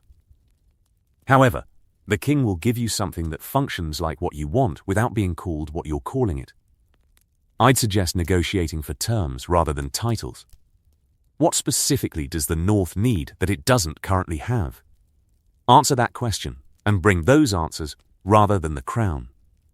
It's harder to refuse a list of practical concessions than it is to refuse a concept. This advice is free. I'll deny having given it. Davos Seaworth Robb read this letter to Catelyn. Catelyn read it twice. Do you know this man? Davos Seaworth. The Onion Knight. Stannis' closest advisor, a former smuggler, who was made a knight and a lord by Stannis when he was Lord of Dragonstone. Robb set the letter down. He's telling me how to negotiate with Stannis. Why? Because. Robb looked at the letter again. Because Davos Seaworth is a man who grew up in Fleabottom and who was given everything he has by a man he believes in, and who wants that man's kingship to succeed. And Stannis' kingship succeeds better if the North submits than if it stays in the field. He's not helping me. He's helping Stannis by helping me help myself. Catelyn looked at her son. It's good advice, she said. It is. Robb picked up a quill. Write me a list. Everything the North needs that we can't get if we're in rebellion. Trade routes. The saltfish agreements. The passage through the neck. The specific, he was writing already. The list was forming. The wildling policy. The watch funding. The Northern Lords' exemptions that Robert let lapse. Catelyn wrote. They wrote for 2 hours. The letter that went south was not a declaration of submission. It was a document of requirements. The specific practical list of what the North needed from a central crown to function effectively, written in the flat language of administration rather than the elevated language of politics. Stannis read it. He read it, and he knew exactly what had happened. Davos's handwriting was recognizable, and Davos had clearly been in contact with the Stark boy in a way that Stannis had not authorized. The not authorization produced the specific Stannis response, which was 3 seconds of directed fury at the invisible figure of his advisor, followed by the acknowledgement that the advice had been correct, followed by the practical decision to act on the advice, because being right was more important than being properly consulted. He wrote back, The North remains a kingdom of the 7 kingdoms. The Lord of Winterfell is the warden of the North. The practical accommodations you have listed are addressed as follows. There followed a line-by-line response to every item on the list. Most of them were accepted. 3 were modified. 2 were declined. The letter ended, I require your oath and your presence in King's Landing to give it. I require the disbanding of the army you have raised as a rebellion, not as a defense. I will not negotiate the military position. This is not a negotiation between powers. This is the terms by which a subject returns to the realm. The terms are generous. They will not improve with delay. Robb read this in the war tent. Grey Wind was outside, for once. The tent was too small for Grey Wind's current size, and the direwolf had been spending more time outside as the war progressed, and the wolf grew, and the tent didn't.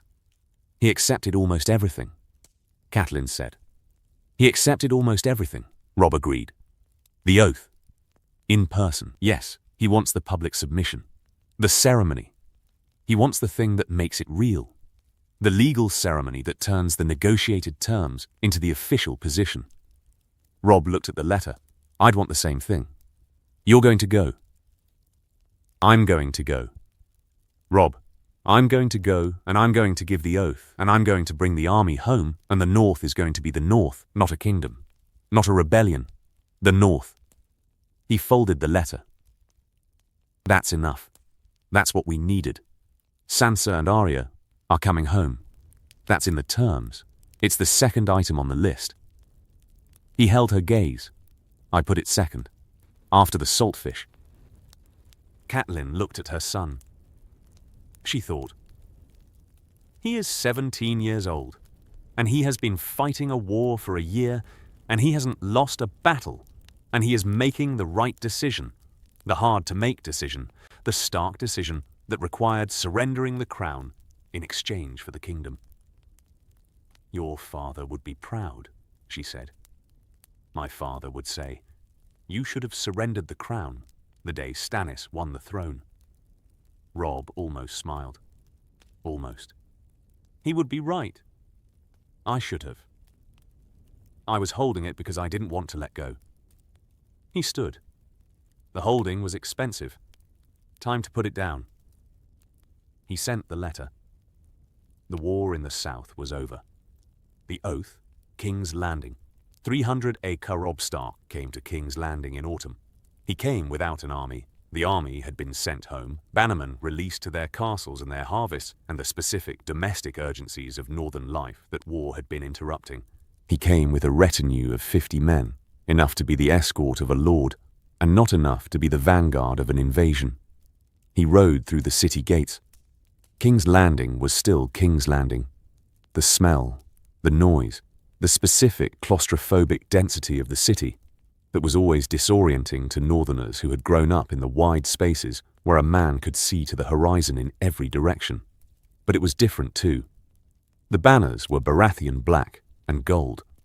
The gold cloaks were wearing something new on their arms, a specific insignia that Davos had designed, the flame of the Lord of Light combined with the Baratheon stag, the official cult symbol of a king whose faith was not his city's faith, but that was willing to coexist with the seven-pointed star. Robb noticed the banners.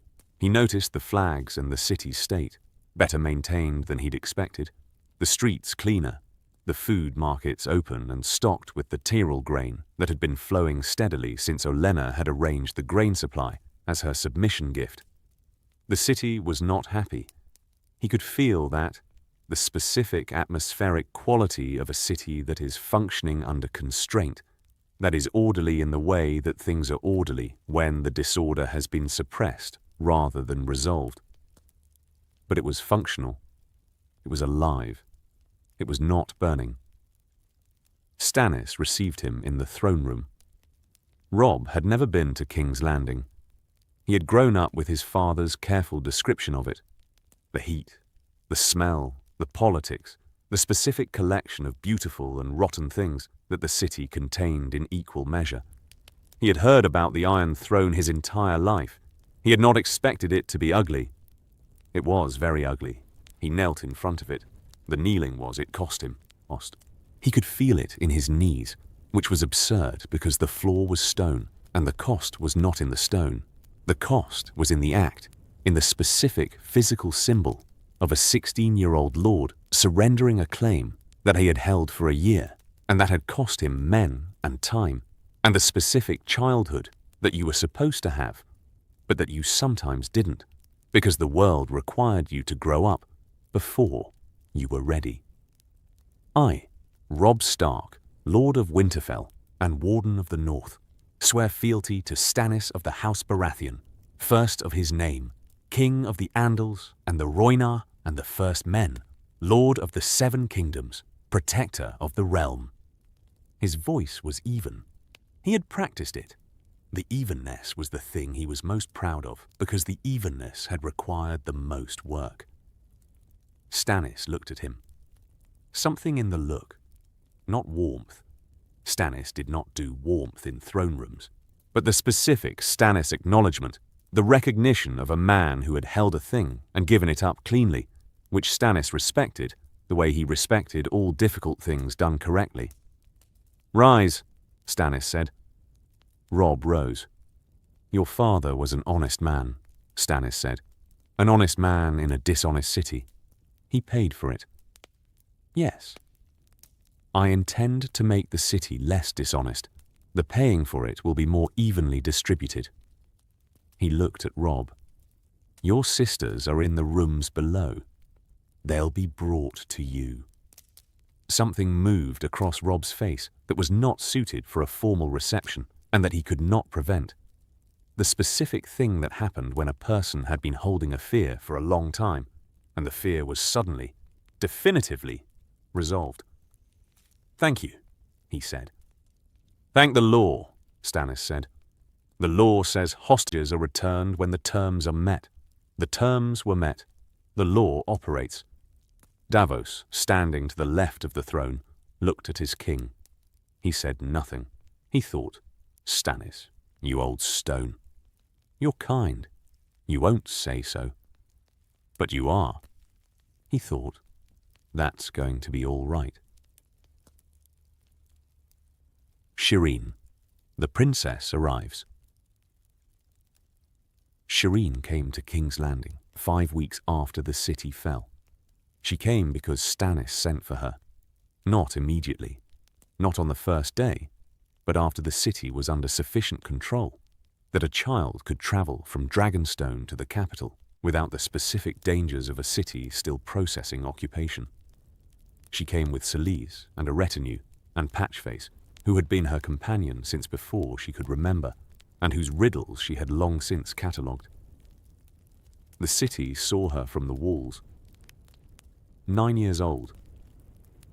The grey-green grayscale scars on the left side of her face, the permanent mark of the sickness she'd survived, the illness that maesters had expected to kill her, and that had instead killed parts of her face and left the rest. She sat on her horse with the specific, straight-backed posture of a girl who had been taught to ride correctly and who had taken the teaching seriously, because the horse was one of the few things she'd been allowed to do outside Dragonstone's walls. The city looked at her. The city had complicated feelings about the grayscale. King's Landing had learned to fear grayscale with the specific urban fear of a city where disease spread through the water and the markets and the 1,000 points of human contact that city life required. Grayscale in a city could mean the city knew what grayscale in a city could mean. But she was 9, and she was the king's daughter. And the grayscale was old, stable, contained. The specific arrested state that meant it had stopped spreading years ago and would not spread further. The city looked at her and made its assessment. Stannis received her in the yard. He was not demonstrative. Stannis and demonstrative had the same complicated relationship that Stannis and most emotional expressions had. But he took her hand when she dismounted, and the taking was the Stannis version of an embrace, and Shireen knew this and accepted it with the specific Shireen grace of a daughter who had been reading her father's emotional vocabulary since she was old enough to understand that the vocabulary was constrained and that the constraint was not the absence of feeling, but the absence of expression. "Father," she said. "You look well," he said. "I look the same," she said. "I always look the same." "Then you look the same as you did." "Which is well?" He walked her inside. Not the throne room, his study. The room where he worked, where the papers were, and the audit was, and the specific chaos of a man managing a realm who had not yet found all the things that needed managing. How was the journey? Long. The ship smelled bad. Patchface sang riddles for 4 hours, and when he ran out of riddles, he invented new ones. She looked at the papers on the desk. "You're very busy. A kingdom generates paperwork. I could help. With the paperwork." She looked at him. The Shireen gaze, the direct, undecorated assessment of a child who had grown up in relative isolation, and who had compensated by reading everything available, and who had developed a mind that operated at speeds that surprised most adults who spoke to her. "I've been reading about governance while we were waiting at Dragonstone." Maester Cresson left very complete records. Stannis looked at his daughter. He thought, she is 9. She has grayscale scars on her face. She has been isolated at Dragonstone for most of her life. She has spent the year of the war waiting while her father fought for a throne that would have been hers, eventually. He thought, she's the one I should have brought sooner. "Tomorrow," he said, "we'll review the Northern grain accounts together. You can tell me what you notice." Her face. The scarred side and the unscarred side both doing the same thing. A smile that was not performed for his benefit, but that happened because the offering was real, and the real was recognized. "Yes," she said. "I'd like that." Selise, in the doorway, watched her husband and her daughter bend over the desk together as Stannis pulled out the first of the northern accounts. She watched for a long moment. She said nothing. She went to pray. The girls. Sansa and Arya. Sansa came down the stairs first. She was 12. She had grown during the months of captivity, not just in height, in the specific vertical dimension that 12-year-olds grew when they were not paying attention, but in the other dimension, the one that had nothing to do with height. She was wearing a blue dress that was not hers. It had been found in the Red Keep stores when she'd been moved from Lannister custody to Stannis's, and that fit her approximately. Her hair was braided in the Lannister style. That was going to change. She saw Robb at the bottom of the stairs and stopped. For 1 second, she stood on the stairs and her face did nothing. The specific control of a girl who had spent months at a Lannister court where faces that showed things were punished for showing them. Then the control broke. She came down the stairs in 2 steps and into Robb's arms, and the specific sound that she made was not the sound of a 12-year-old girl crying. It was the sound of a person who had been holding something for a very long time, and who had finally put it down. Robb held her. He did not say it was all right. He did not say she was safe.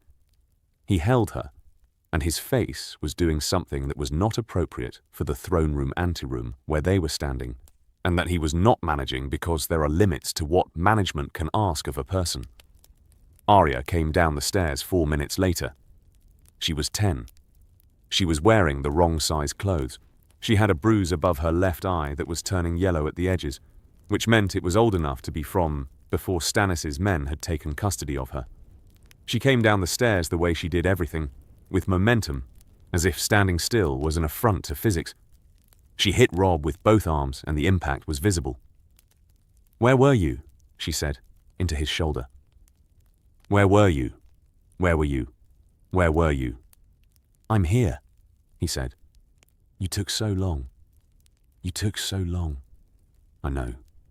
I'm sorry." His voice was broken, and he wasn't managing it, and nobody in the room was going to pretend that managing it was appropriate. "I'm here. I'm here." Arya pulled back, looked at him. Her face was dry. She didn't cry, Arya, or she didn't cry, in the way that was visible. Whatever she was doing with the feelings happened somewhere else. She looked at him with the specific Arya gaze that was part wolf and part assessment. "Joffrey," she said. "What's happening to Joffrey?" "He's being tried. He killed father. He made me watch." "I know. He killed Septa Mordain and the guards, and—" "I know, Arya." His hand on the back of her head. The brother gesture. "The trial will be what it is. There are other things first. The first thing is, you're coming home." "To Winterfell?" He paused. Just. The Robb pause that wasn't hesitation but the specific recalibration of a man who was about to say something difficult to someone who had had enough. Difficult. "Winterfell is. We'll talk about Winterfell on the road." He held her gaze. "But yes. North. Home. Whatever home means when we get there." Arya looked at him. She did the arithmetic he wasn't saying, in the specific Arya way that was faster than it should have been for a 10-year-old, and that had gotten faster over a year of surviving a hostile court. "Theon," she said. "Theon." "Yes." "Is he dead?" "Theon is." Robb started.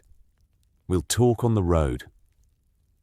Arya looked at her brother, at the face that was their father's face, the grey, stark eyes, the jaw that was set the same way Ned's jaw had set when he was telling you something you didn't want to hear. "That bad?" she said. Not a question. "That bad," Robb said. "I'll fix it. I'll fix it as much as it can be fixed." She nodded. Then she held on again. Not with the momentum this time, with the specific quiet holding of someone who has run out of things to say and who is communicating through the physical because the physical is more honest. Sansa watched this.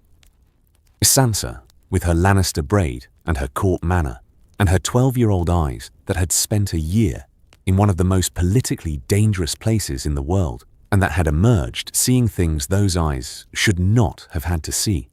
Sansa watched her sister hold her brother, and she thought, "We're still here." She thought, "We're all still here."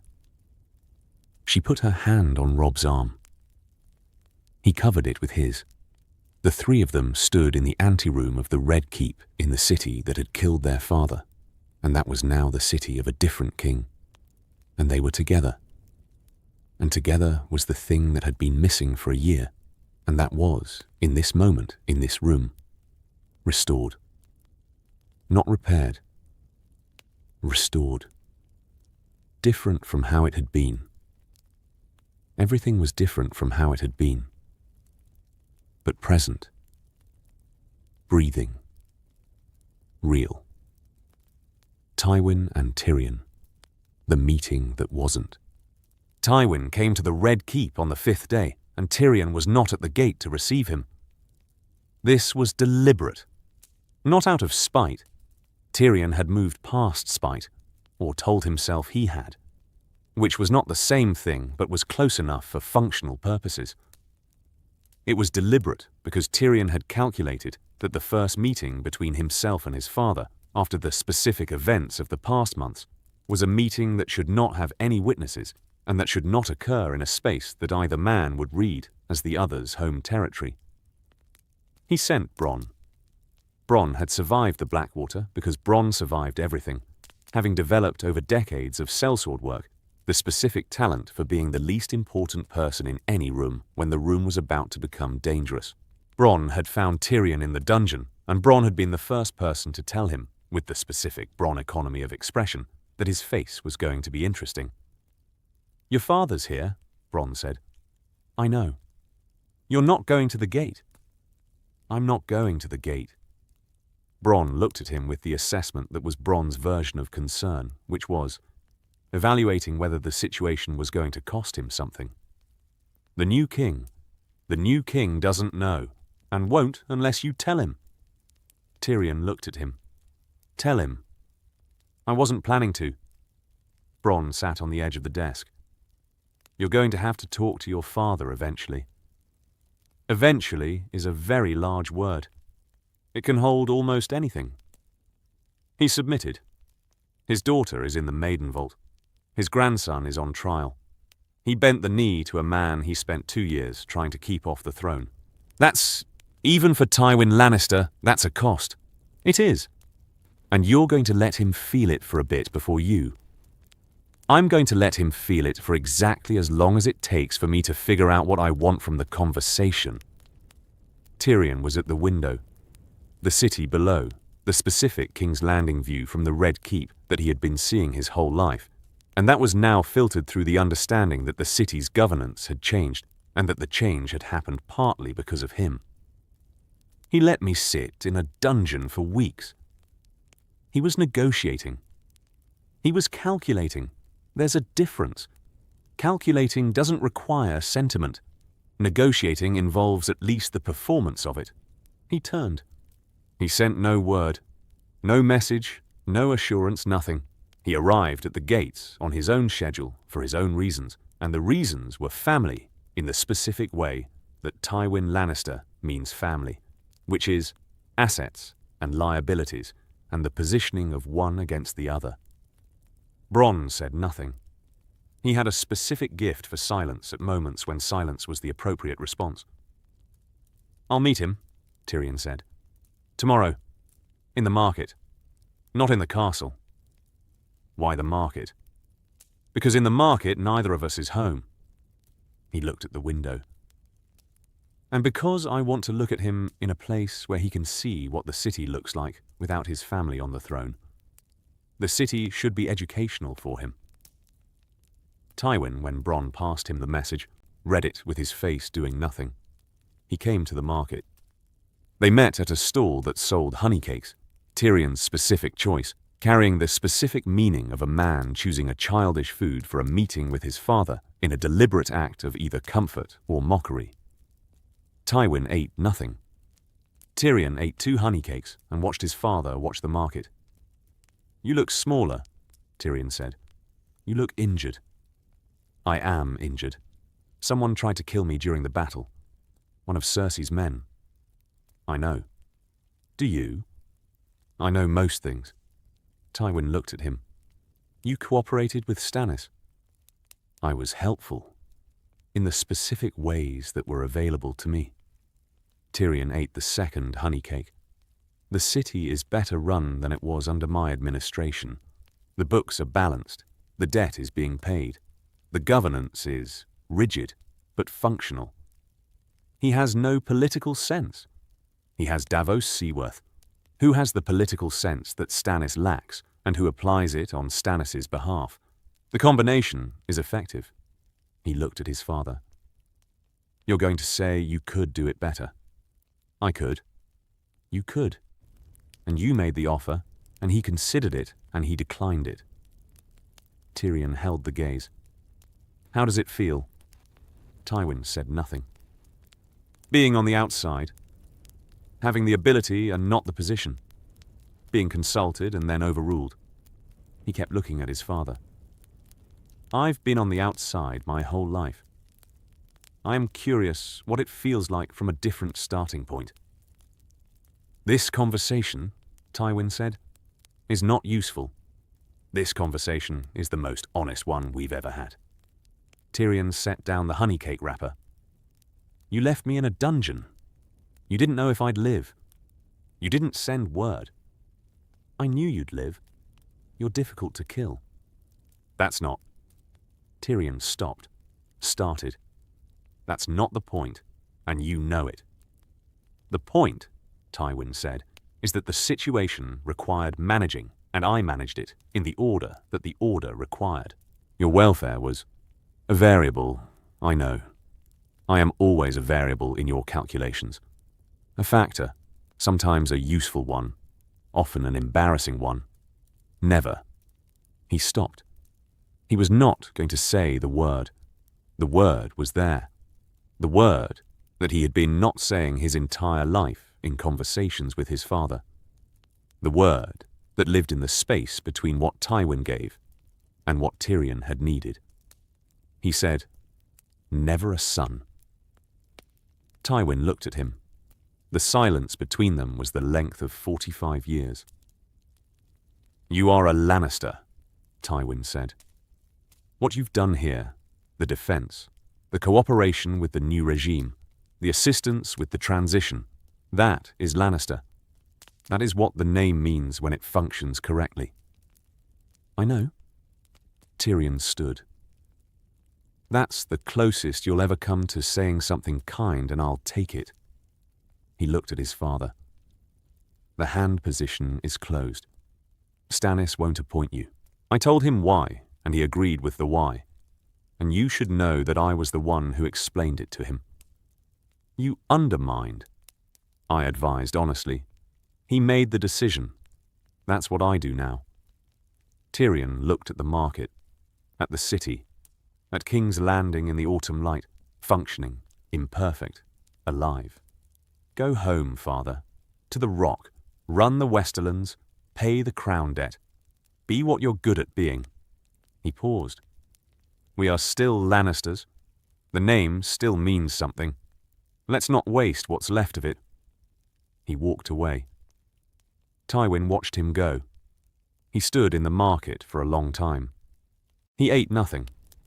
Then he went back to the Red Keep and he began the process of returning to Casterly Rock, which was the only thing available to him and which he would do, as he did all things, correctly and without sentimentality.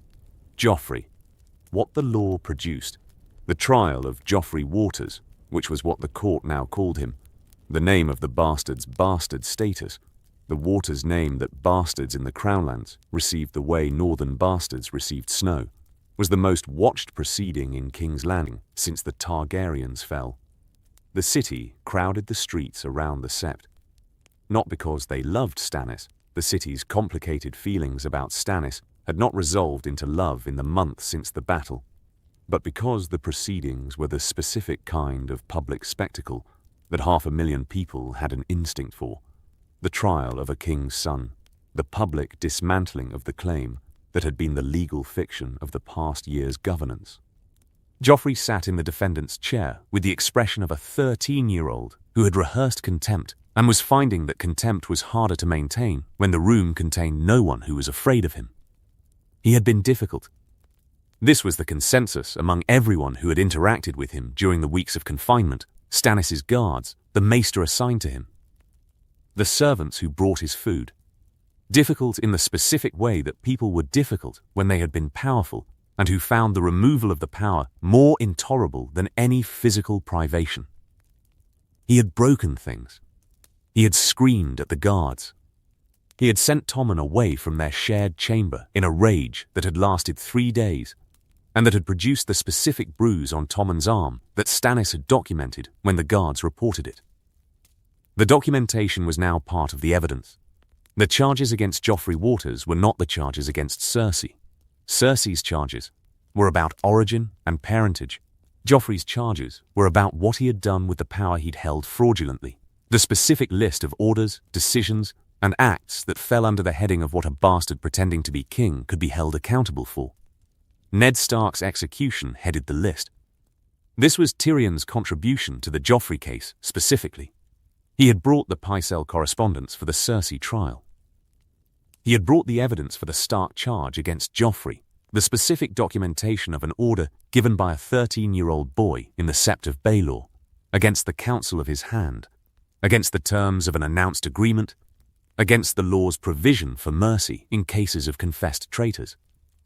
The order was in writing, a clerk's record of a royal command. The body count, Ned Stark's head, which had been on a spike long enough for it to become a political symbol and then a political embarrassment, confirmed the order's execution. Joffrey denied it. He denied it in the specific way that Joffrey denied things, which was, loudly, with references to his own authority, with no evidence, with the conviction of a boy who had been taught that the king's word was the law and that what the king said had happened was what had happened. The court had spent a year dismantling that conviction, one decision at a time. The verdict, guilty. On the execution charge. On the charge of torturing prisoners, documented. On the charge of ordering the purge of Robert's bastards, documented. The sentence was the difficult part. Stannis sat in the sept and looked at Joffrey Waters and thought about the law. The law was clear. The charges, properly adjudicated, carried the death sentence. He had applied it to others. He would apply it consistently, or the law was not law, it was preference, applied when convenient and set aside when politically complex.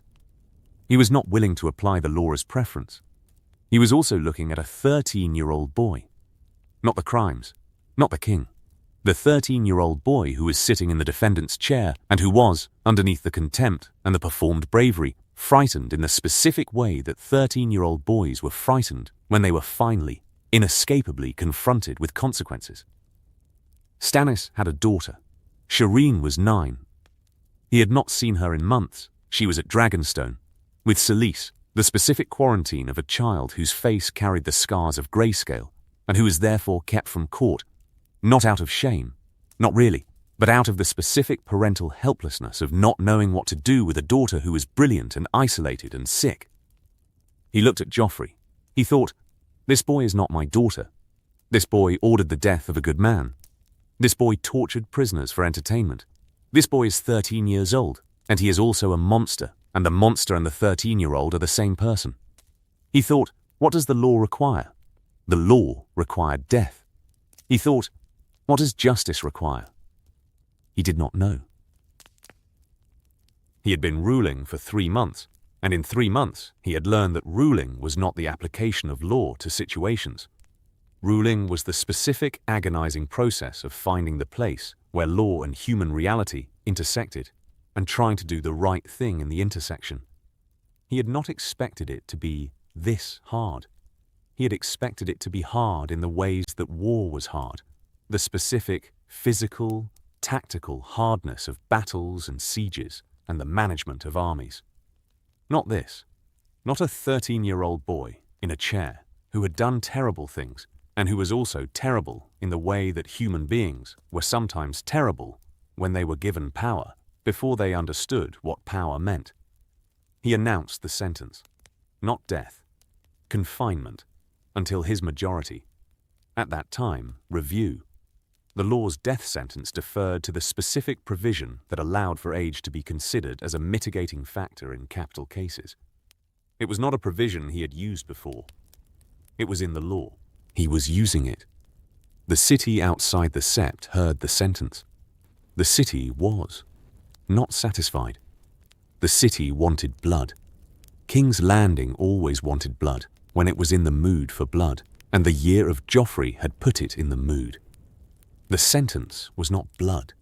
The sentence was law, applied with the specific Stannis consistency that was both his greatest quality and his least crowd-pleasing one. Davos heard the sentence. He thought, Stannis. He thought, you did the right thing. Again. In the way that made you look weak to people who don't understand what strength actually costs. He thought, he's going to be all right. He's not going to be good at this in the way that kings are usually good at it. But he's going to be right. He thought, that's enough. Margaery, what the Tyrell played. Margaery Tyrell arrived in King's Landing 6 weeks after the battle. She came with her father and her grandmother, and the specific Tyrell retinue that communicated, through the number and quality of its members, the message, we are powerful enough to bring this many people, and we are secure enough to bring them without military threat. The retinue was exactly large enough to be impressive, and exactly small enough to be unthreatening. Olenna had calibrated it. She walked through the city with the specific quality that Margaery Tyrell had cultivated for 3 years. The warmth, the engagement, the stopping to speak with the small folk, the genuine, or genuine seeming.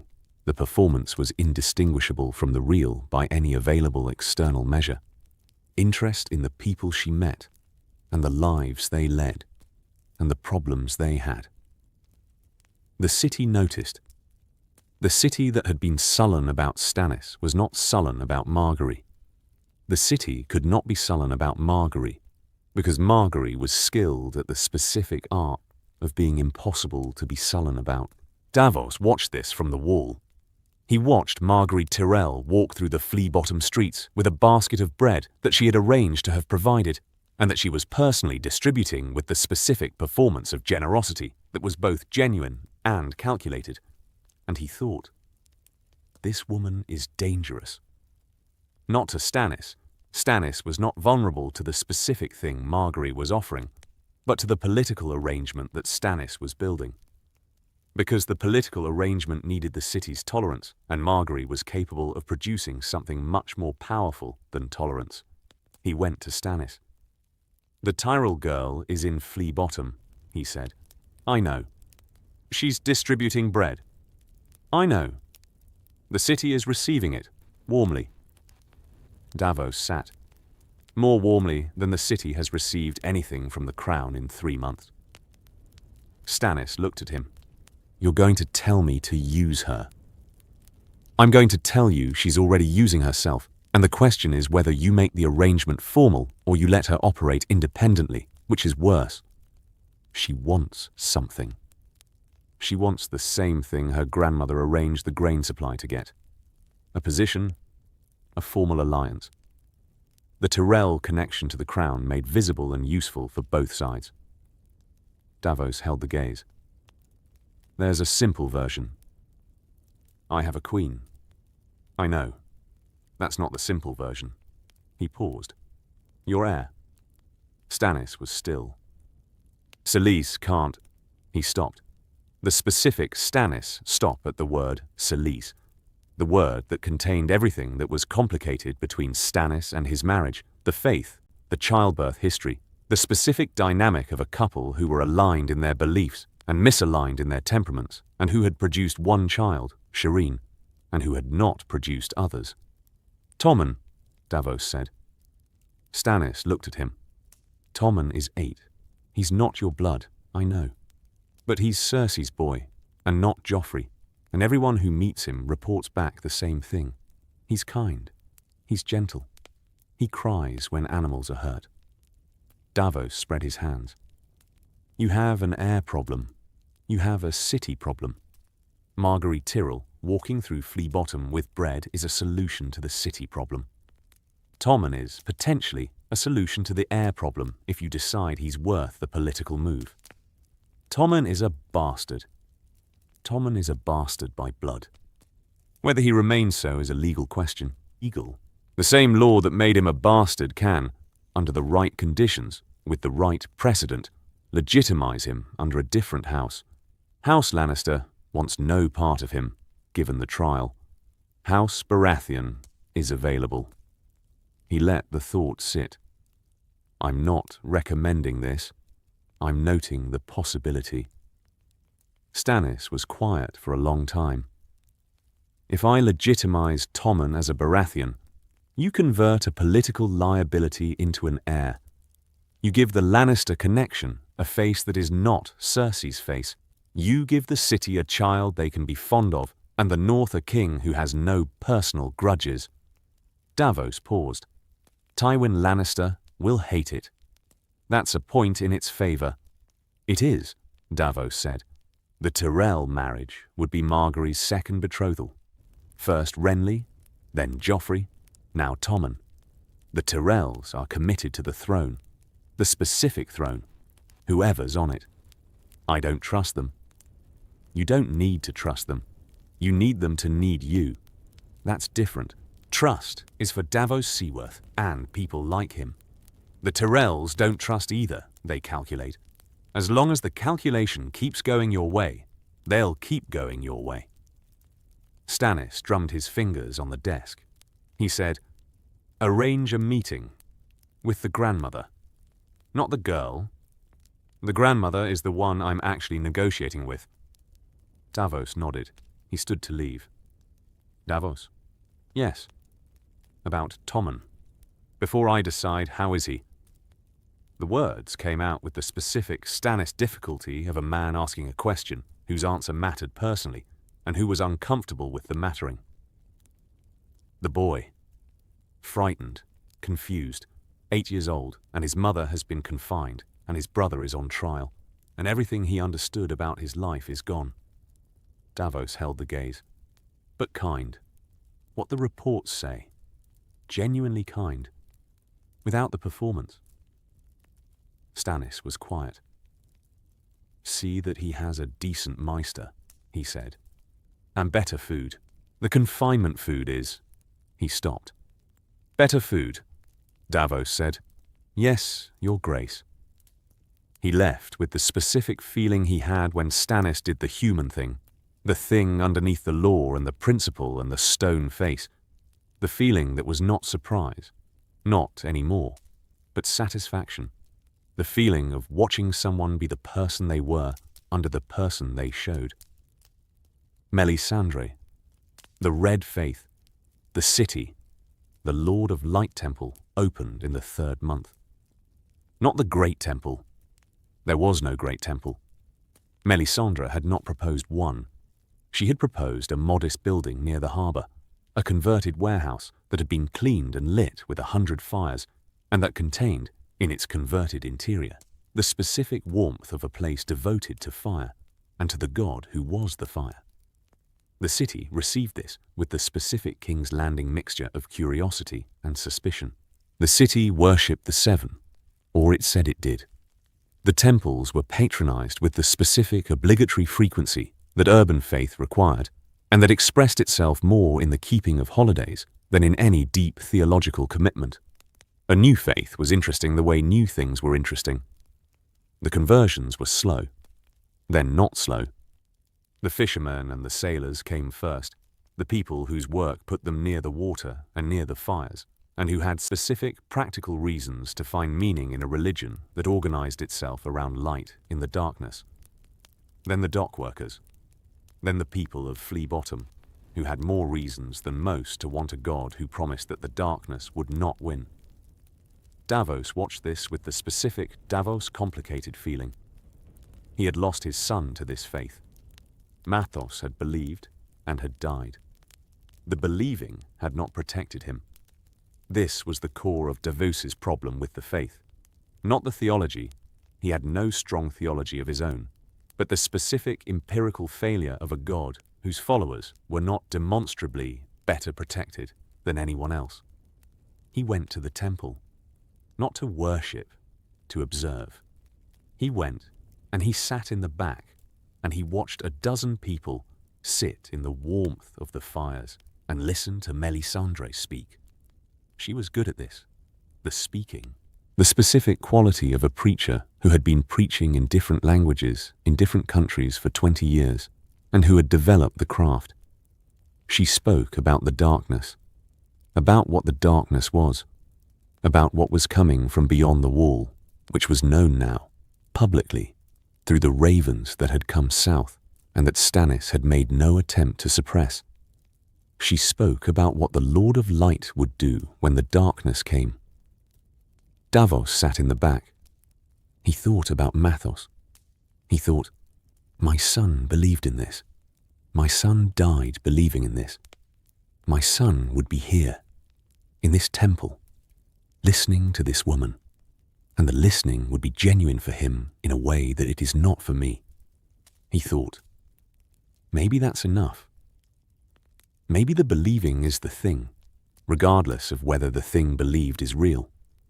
Maybe what the city needs is what my son had, the specific warmth of a faith that says the dark is real, but the light is more real.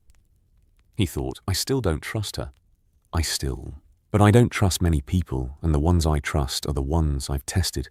And she's being tested now, in the city, in the temple, with the small people, and the real needs, and the specific, unglamorous work of a faith that wants to be more than shadow babies and fire prophecies. He left before the service ended. He thought about Mathos on the way out. He thought, I hope you can see this, boy. I hope wherever you are, you can see that what you believed in is being built into something. He thought, I hope it's worth what it cost. He put the thought away. He went to work. Sillies. What the Queen held sillies. Florent Baratheon had waited 18 months for her husband to win. She had prayed. She had fasted. She had maintained the fires in the throne room at Dragonstone with the specific, devoted constancy of a woman whose faith was the most real thing in her life and who had converted every trial into evidence that the faith was producing results. She had been right. The fire had spoken. The Lord of Light had delivered. Stannis had won. She had expected to feel differently. The victory had arrived as a raven, then as a succession of ravens, and she had read each one in the solar at Dragonstone with her hands folded and her eyes dry, because this was what she had prayed for, and Celise did not cry when prayers were answered. She had held the last raven and felt the faith warm in her chest, confirmed. The Lord of Light had delivered. And then, nothing else. She came to King's Landing, and King's Landing was the city her husband had won and that he was now governing, and that she found on first encounter, and on second and on third, impossible to connect with. Not foreign, she had grown up at court. She knew the city. She had spent years here as the wife of the Lord of Dragonstone when he served on the small council. She knew King's Landing. But the city didn't know what to do with her, and she didn't know what to do with the city, and the specific social architecture of being the queen was larger than she had understood. Being queen was not being right. Being queen was being needed by 500,000 people in ways that had nothing to do with whether the Lord of Light had ordained your husband's victory. She went to Melisandre, not as a supplicant, as a colleague.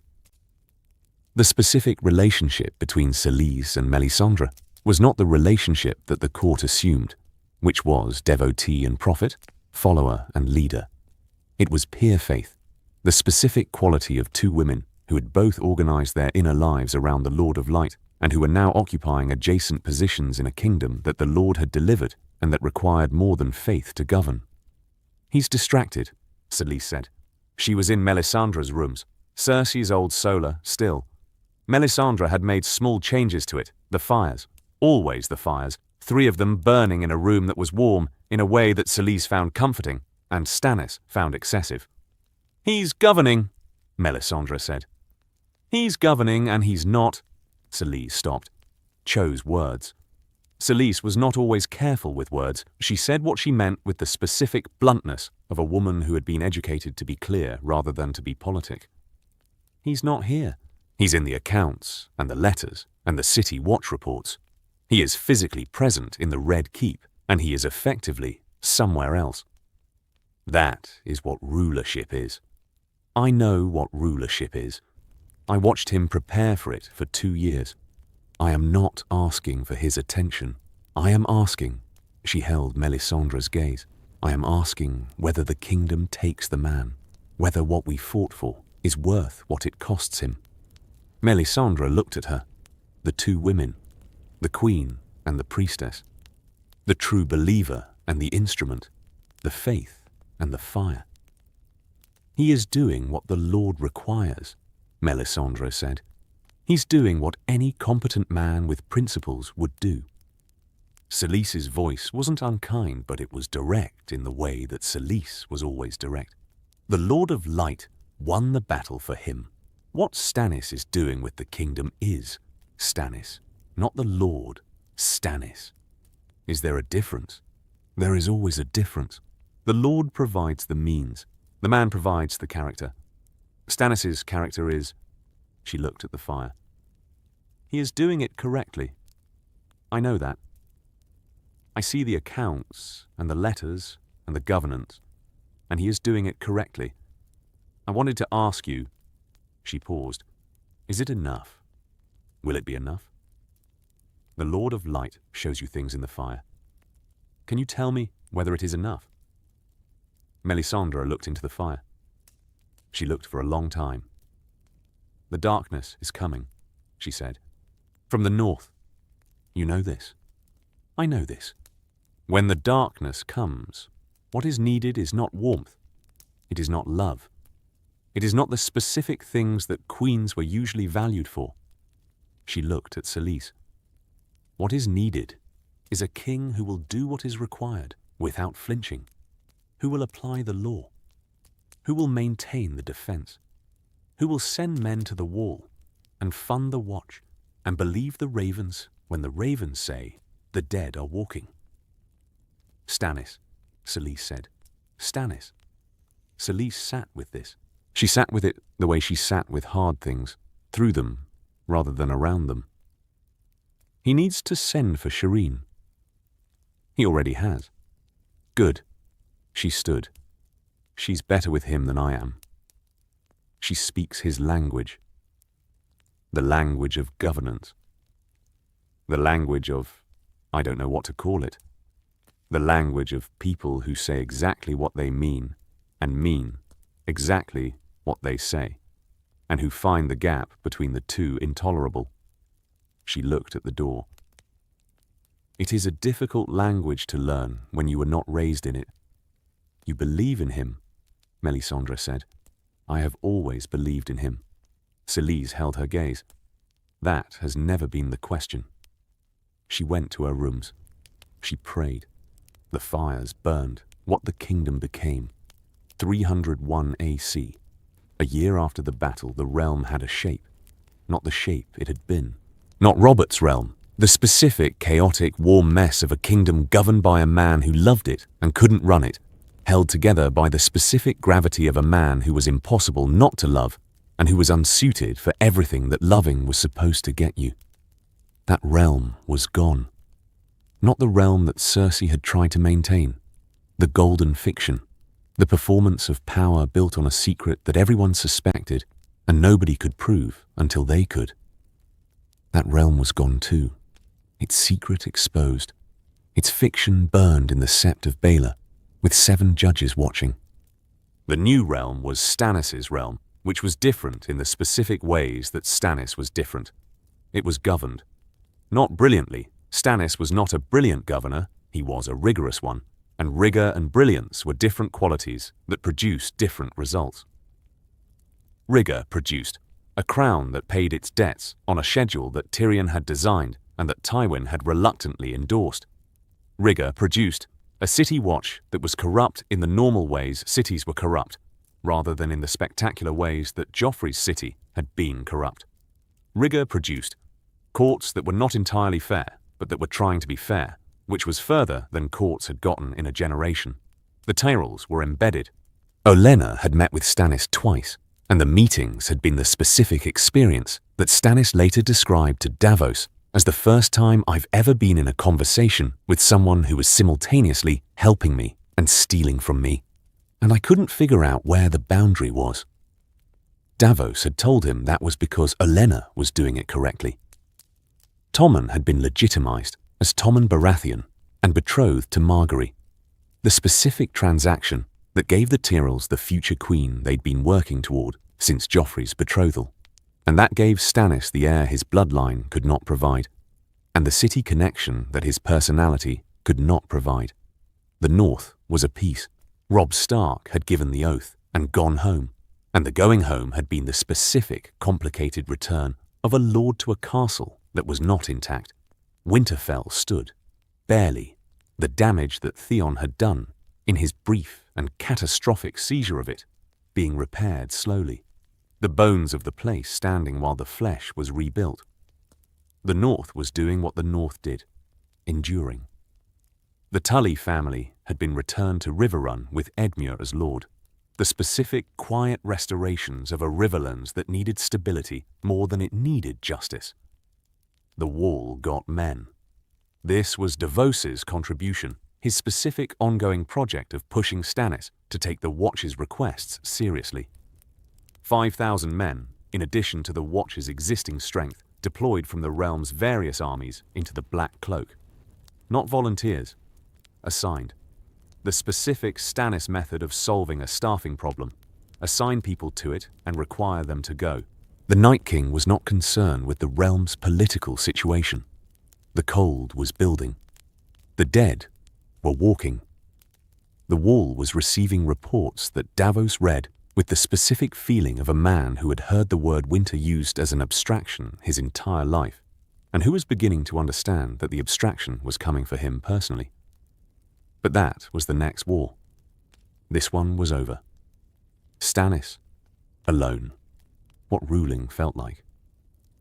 He sat on the Iron Throne at midnight, not performing, not receiving, alone, his guards outside the throne room door, the room empty, the candles burning low and filling the space with the specific amber dimness of a room in which important things happened during the day, and that at midnight was just a room with an uncomfortable chair.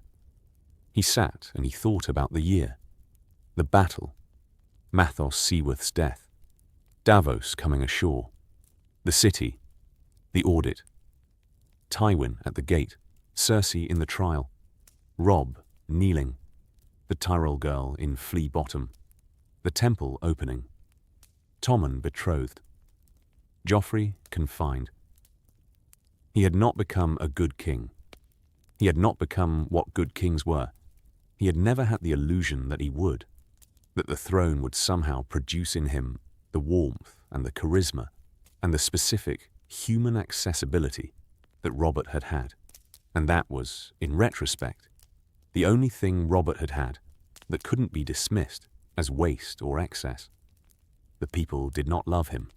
The lords respected him in the grudging way that lords respected competence when competence was unavoidable. He was doing the work. That was what he had. The work, done correctly. The law, applied consistently. The accounts, balanced. The debts, paid. The justice, administered. The wall, manned. He had Davos. Who was the person in the world who understood him best and who had not been destroyed by the understanding and who came back every morning to do the work alongside him, which was, Stannis thought, the definition of loyalty that mattered. He had, not Melisandre. He had Melisandre's presence and Melisandre's advice, and the specific, complicated resource of a woman whose faith was not his, and whose methods he did not always endorse, and who was building something in the city that might be useful and might not be, and that he could not evaluate because his God was the Lord of Light, and he wasn't sure he believed in any Lord, and the not being sure was its own form of worship, maybe. He wasn't sure about that either. He had a kingdom. Not the kingdom he'd wanted.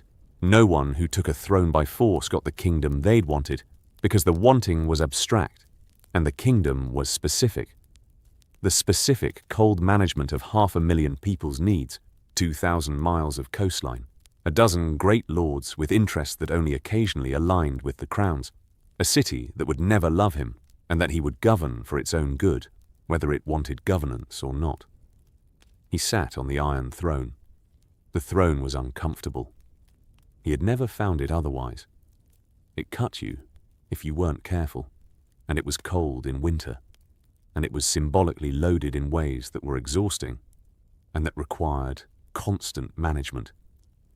He sat in it anyway, because it was his, because the law said it was his, and the battle said it was his, and the year of work said it was his, in the specific way that things were yours when you had bled for them and struggled for them and sat in them at midnight alone and thought about what they cost and decided the cost was worth it. He sat. He thought. He got up. He went to his desk. He worked. What if Stannis Baratheon won the Battle of the Blackwater? He kept the throne. That's the first thing. He came through the gate, and he took the castle, and he sat in the chair that cuts, and he kept it, through law and rigor, and the specific grinding daily work of governance that nobody writes songs about, and that kept the realm from burning down. The battle was the easy part. Cersei was tried. Joffrey was tried. The legal architecture of what had been done, the fraud, the murders, the specific constitutional crime of presenting bastards as heirs, was adjudicated through the process that Stannis had always insisted was the only legitimate process, and that had taken 18 months of war to reach. The North submitted, not joyfully, not without negotiation. But Robb Stark came to King's Landing and knelt and gave the oath and went home to rebuild Winterfell, and the specific armed rebellion that had been the War of the Five Kings reduced itself, over weeks and months, to the political arrangement that was always its most sustainable resolution.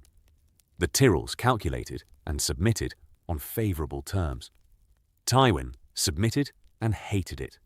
The realm's lords looked at the situation and made the arithmetic work and bent the knee, because the alternative to bending the knee was fighting a man who had just won the most impregnable city in Westeros, and who showed every indication of being willing to fight until the fight resolved in his favour. Davos mourned his son and came back to work. Tyrion survived and found himself useful in the specific way that inconvenient truths were useful, as the person who could say the thing nobody wanted to say, to the person nobody could say it to. Melisandre built her temple and watched her fires and kept her counsel, and whatever she saw in the flames she kept mostly to herself, which was either wisdom or the preparation for something that hadn't yet arrived. The city ate Tyrell bread. The north endured northern winter. The wall received its men and its supplies, and began, for the first time in a generation, to function as the wall was supposed to function. And Stannis Baratheon sat on the Iron Throne, and was not loved, and was not warm, and was not Robert, and was not what the songs described when they described kings, and was the thing that the songs almost never described when they described kings, which was present, accountable, doing the work. Not a great king, a good one. The distinction was everything.